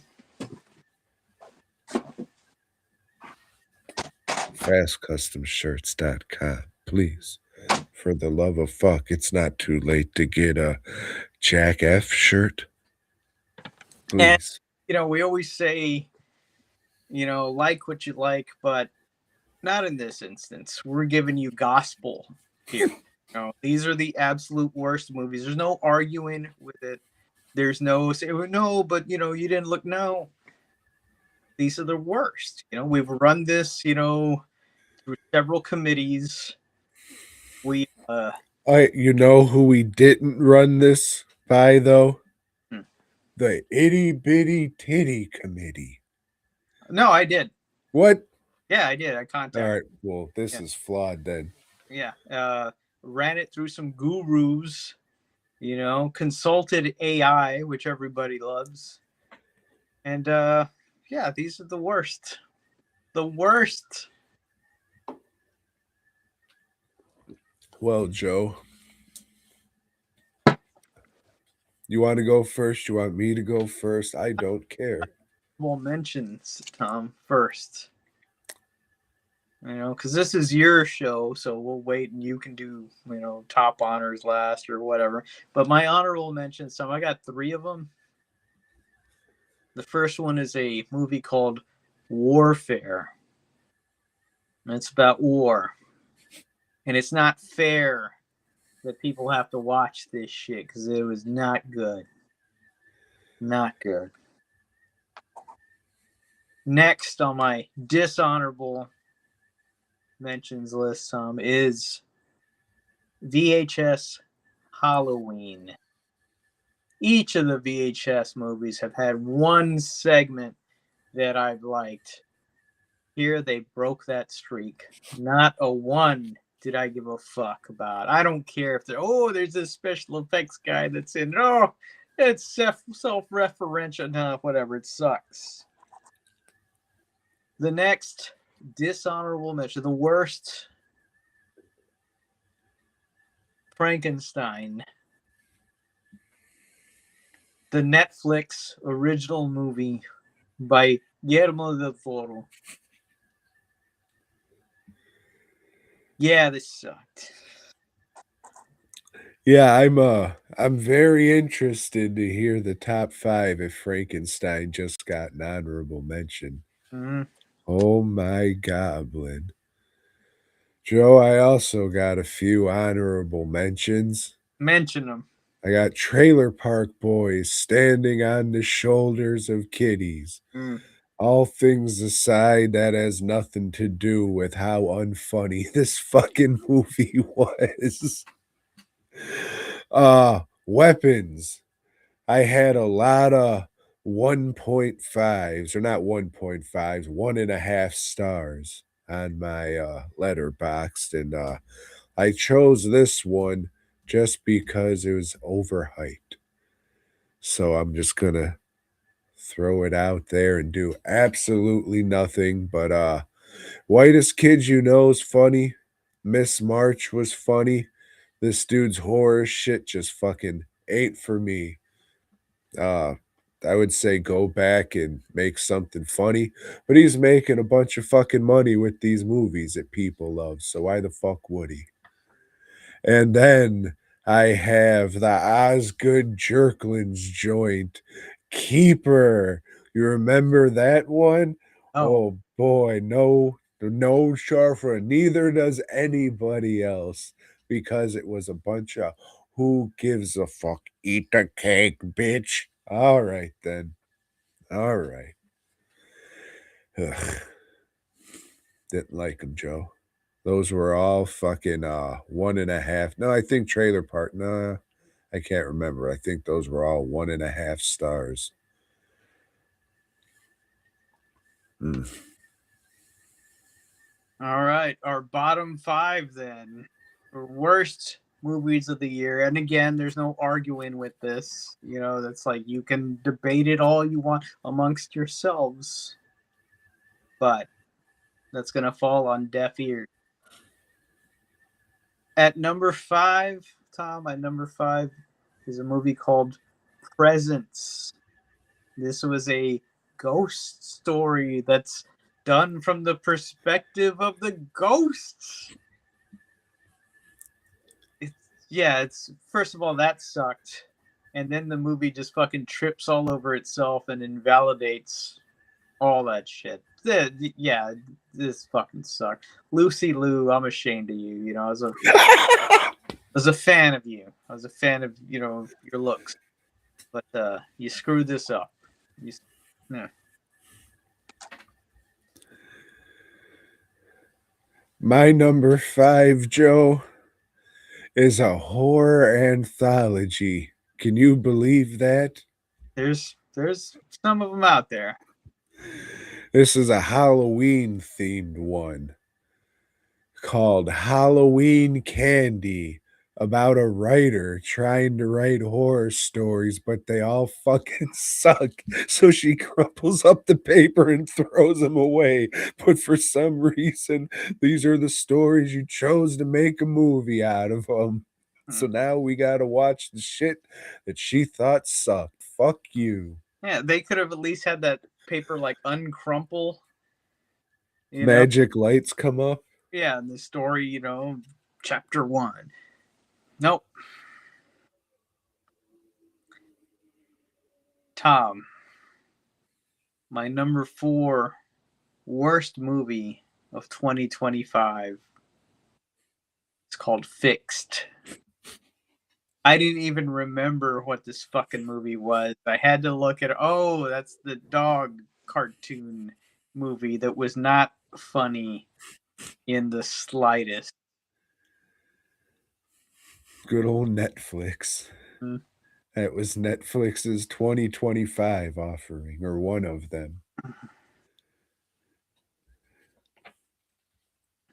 Joe, My number 4, Brute, 1976. It's the generic ass fucking slasher movie with no kills, no nudity. The only fucking gore effects they had were fucking censored on the digital release. Wasn't this movie good enough to go to Vinegar Syndrome and pay $35 to see the unedited dick getting mutilated? No. No, it wasn't. And that's why it's on the worst list. Tom, number 3 is a movie I don't really remember much about. It's called The Wolf Man.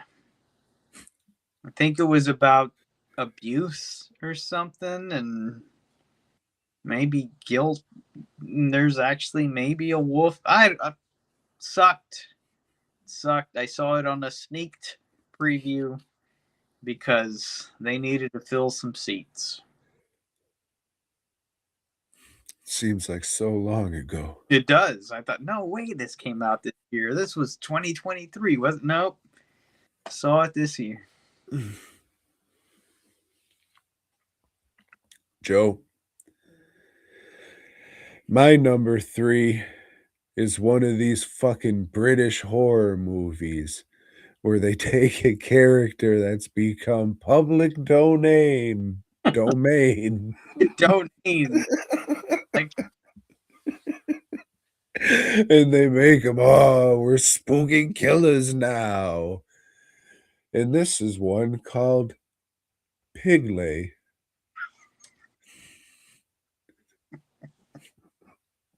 You know, from Winnie the Pooh, his friend Pigley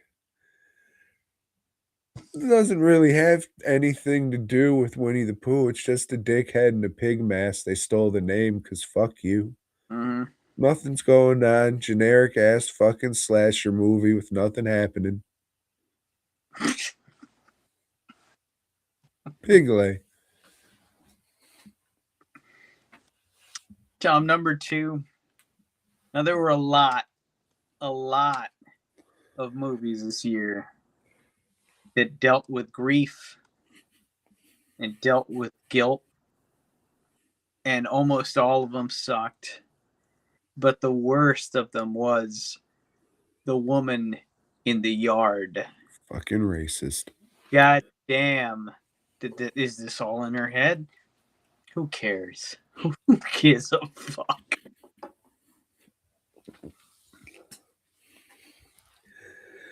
Joe, there was a lot of number 2s this year.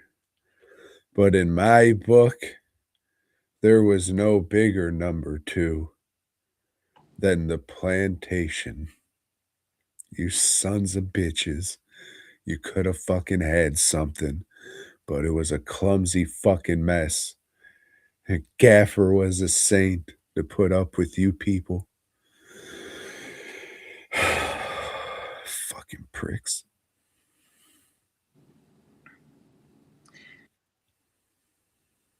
The absolute worst movie of 2025 was Abraham's Boys. Sucks. Wanted to like that shit. Man, was I looking forward to this shit, and man, was I bored. Fucking bored.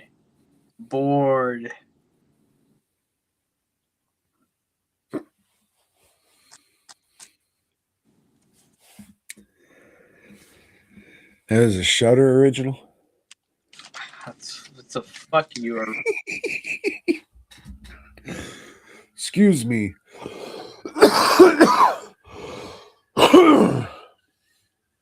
Now I'm gonna have to do a little extra editing. Joe, my number 1. Goddamn Hallmark Channel made a Halloween movie and they couldn't even keep Christmas out of the fucking shit because they're a bunch of fucking assholes. Not only Was this movie not good? It was offensive to people who make movies, to people who like movies, and to people who like Halloween. This is the Lacey Chabert classic, Haul Out the Halloween. Fuck you all. This got a fucking half star from me because I don't rate anything in 0, because then they just, oh, well, maybe they just didn't put a star rating out. No, I want you to know it is not good. So I will leave a half star, the lowest visible rating. And this was the only movie this year to get a half star. Dirty sons of bitches. Can't wait to see what they're up to next year. So, this is time now, Joe, for the best, the absolute best movies that you can't fucking argue with because math was involved. Right. No, I mean, we are saying that these movies are the best, and that's fucking gospel. If you see any other lists or whatever, those fucking lists are predicated on shit that they're getting. They're being bought. We are not being bought. These are the absolute best movies. It's been a consensus. We've ran it through different polls, not just here, worldwide. And these are the best around. And yes, we did watch all 1,378 movies that released in the year 2025. Every goddamn one. And I guess Joe ran his shit through the itty bitty titty committee as well. I did. I didn't mind because I thought we weren't doing that. So I have less on my honorable mentions list. On the worst of list, I had 3 honorable mentions. This one I have 2 because there were really just less good movies in 2025. But one of them on my honorable mentions list is called Vicious, and it is a like a fucking curse movie, I guess, and it's fucking pretty mean. I liked it. I think it's Dakota Fanning in it. It's like, I'm sorry they named you after a state. That's always real cruel to do to a kid. Oh, let's name her, North Dakota. Let's name her, Alabama. It's like, yeah, okay. I mean, that you're being clever to you, but you're fucking up your kid. Anyway, the movie's good. And another one, Tom, on my honorable mentions list is The Shrouds. And this is a David Cronenberg movie. If you like David Cronenberg movies, this is one of his. Nice. Well, Joe, like you, I also have 2 movies that are honorable mentions, but I also have a short film as an honorable mention. So they ain't making the fucking list. It's a short film. It ain't a movie. Try harder next time. But the Gushers short, Fruithead, that shit just came out of nowhere and went way harder than it was fucking supposed to. Pissed on the head of those fucking people at the Apple Cider Company making their fucking Jason movie. Shit was crazy. If you haven't seen Fruithead, spend the 9 minutes to watch it. Shit's fucking nuts. And then I have Sisu 2, the second one. Thought it was okay. There's not a whole lot of movies I really liked this year, so yeah, if you were just okay, that was pretty fun and entertaining for the most part. To make the list.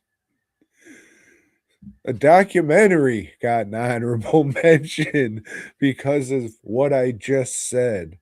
Spooktacular, the life and times of Spooky World, or whatever the fuck it was called. pretty good to just see the life cycle of a business, especially that business, which is a haunted house. Joe, number 5. At number 5, no, this is it, folks. The best of the best. At number 5, I have Frewaka, which is the Irish occult movie, and I will keep on calling them occult movies. You know, you can call it folk horror all you want, but this is, you know, the occult.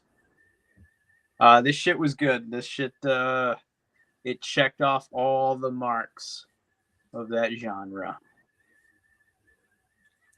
Was this the one where the fucking mask is on fire or something? No, this is the one that a lot of it is in an old Irish language. That was the conceit of the movie, that there's never been a movie done in this language. No.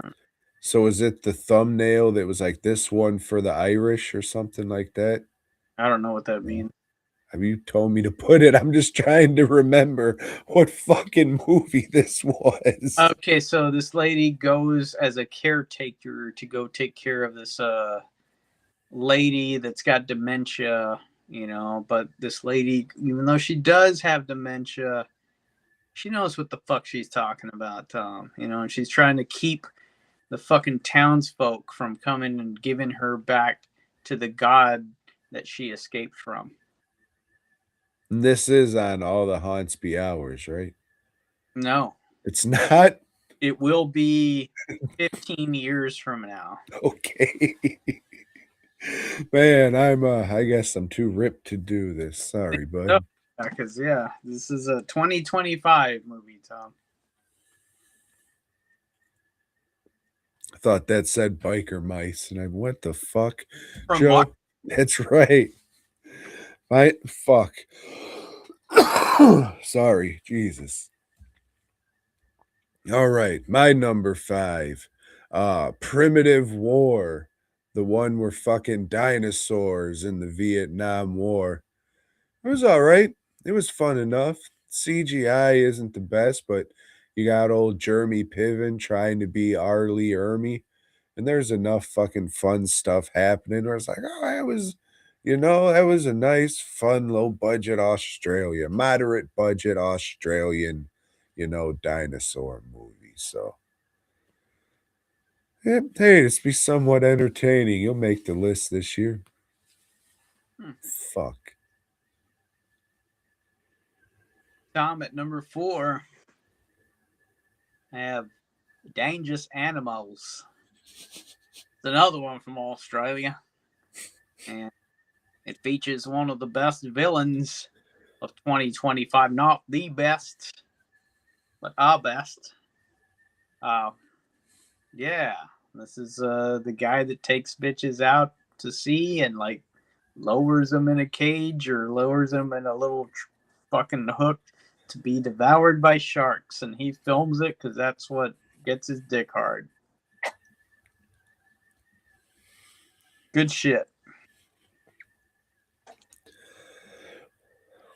Alright, Joe. My number 4. It's an Australian or New Zealand movie. I don't fucking know, really. About sharks in World War II. And they gotta fucking survive against this shark with a bullhorn in his head or some fucking shit, mate. Beast of War. It's pretty fun. No, like Primitive War, but it's a shark.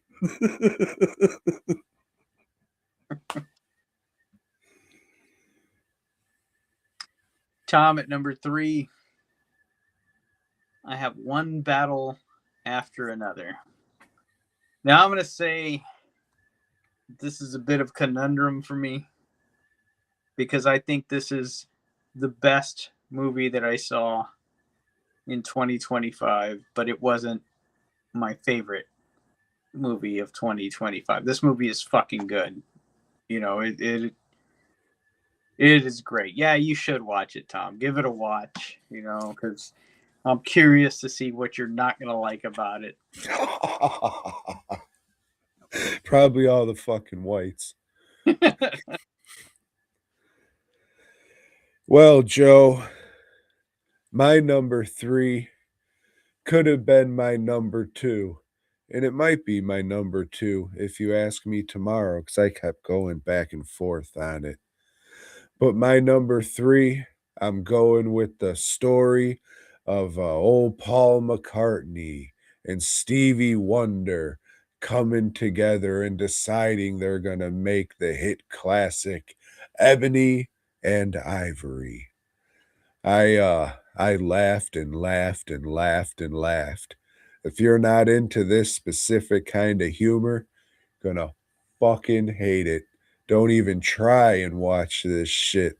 Like, if you didn't like just the weird line delivery and just the weird lines and Greasy Strangler, don't watch that, because that's all this movie is. It's just people being silly as shit, and that's fucking it. And I was laughing and laughing and laughing. Thinking about it now, I should have put it as number 2, but we're here at number 3, and I might be regretting it now. Fuck. Doobie wooby. And number 2, Tom, Bogonia. Yeah, nothing original about this movie, but it was very, very well crafted, and I had a lot of fun watching it. And you got a t-shirt. I got a t-shirt with a slightly print. Yeah. It was free. Free. It's free. Number 2, Joe. I have the Osgood Jerklin's classic, De Monkey. I was shocked as shit. I didn't plan on watching it. Forgot why the fuck I watched it. Probably just because it was a 2025 movie in there. And I was surprised at how fucking silly and ridiculous just everything was. Stephen King movie that comes off like it's a mockery of Stephen King movies. I was just like, fuck yeah, I'm in, son. Good shit. I had a good time with it. Good what was I gonna say? Good message. That was the M word I was thinking of. And all in all, good stuff. Would recommend. Number 1. The absolute best movie 2025 is The Rule of Jenny Payne. This movie lets these fucking actors get out there and fucking act. And they fucking kick ass. Talk about the best villain of 2025. Oh, fucking Mr. Lithgow. He pulls it off. And Jeffrey Rush, he's just kind of, he's not really a likable guy himself, but fuck. I appreciate the acting in this movie. Top-notch shit.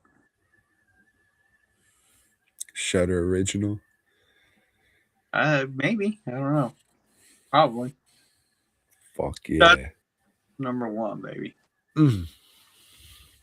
Joe, my number 1 was all made possible because of the Snyder Bros saying the Snyder Cut was a new movie the year it was released. And thanks to the fine folks at Vinegar Syndrome, I can say my number 1 movie of 2025 is the dirtier cut of Dirty Work. Rest in empowerment, Norm. Fucking pricks. 2025 sucked. Here's to hoping there's some better movies coming up in 2026. Do you know anything off the bat that you're looking forward to? Shit, Tom, it's fucking hard to look forward to anything. I learned that, the three movies I was looking forward to this year were very disappointing. Uh, yeah, I don't fucking even know what's coming out. There's a couple. There's a movie coming out at the end of January called Iron Lung, and it's based on like this really simple video game about the rapture happened and you got to go in this little submarine in a blood ocean and find out what that shit's about. And then a monster eats you at the end. So this is either going to be like really creepy and tension filled or like the most boring fucking shit ever. Well, there was also some movies I didn't watch for 2025. There was one called The Secret Agent I wanted to see. There was is it Park Chan-wook or whoever the fuck, had a movie that I wanted to see, but the fucking I know what you're talking about. I don't think it was released widely yet. Okay. So, something violence, maybe? Maybe. Did The Running Man ever come out? Yeah, dude, that flopped hard as shit. And I guess he doesn't fucking do the book ending because of 9/11 and all. Oh, okay. All right. Why not? Shit, that happened so many fucking years ago. Joe, never forget. Guess not. Man, I don't know. I don't know that there's anything I can about that's coming out. The Bride? Maybe, but that's just something I'm hoping is fun. Hey, I think you got 2 Spider-Man movies coming out in 2026. Maybe another Rush Hour, but I don't want to see it. Could be good. I think it was ordered by King Trump, if I remember. Because Chris Tucker, and that's all, folks. Chris Tucker was in the Epstein pictures or something. So they're buddies. They're all everyone's friends, Joe. Hmm. All right. Well, I don't know, anything you're looking forward to or just trying to live? Just trying to get by. I hope next year, is close to what this year was business wise. We'll see what happens health wise.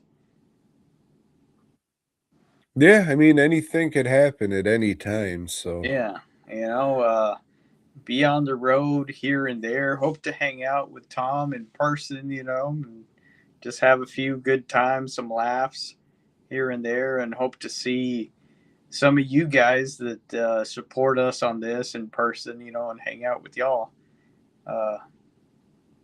Yeah, we see. I mean, I don't know.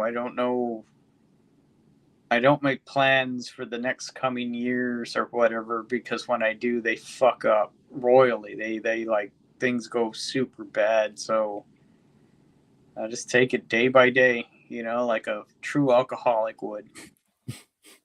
Hey, it's all you can do, bud.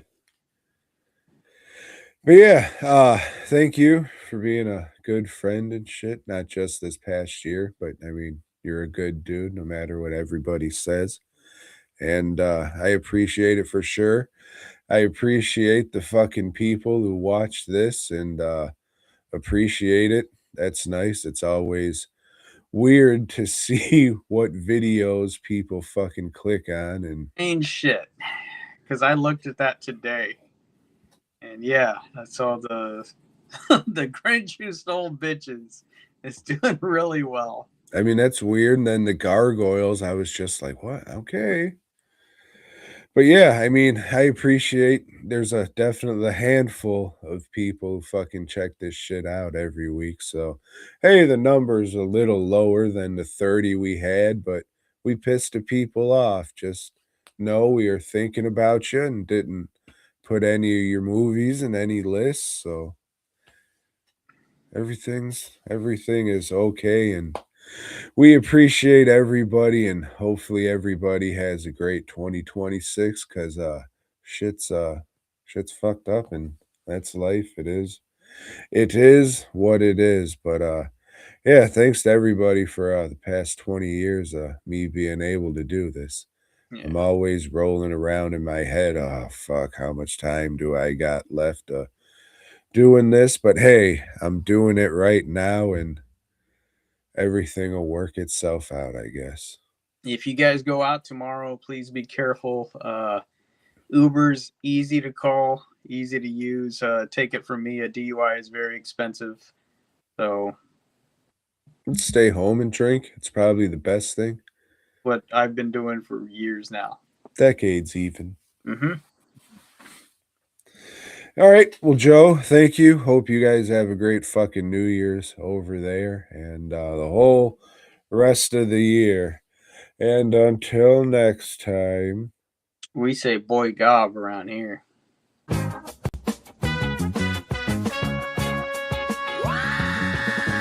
Thanks for checking out the show.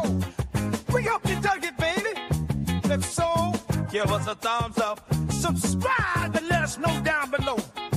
Support Tom and Joe by heading over to DWNProductions.net and FastCustomShirts.com.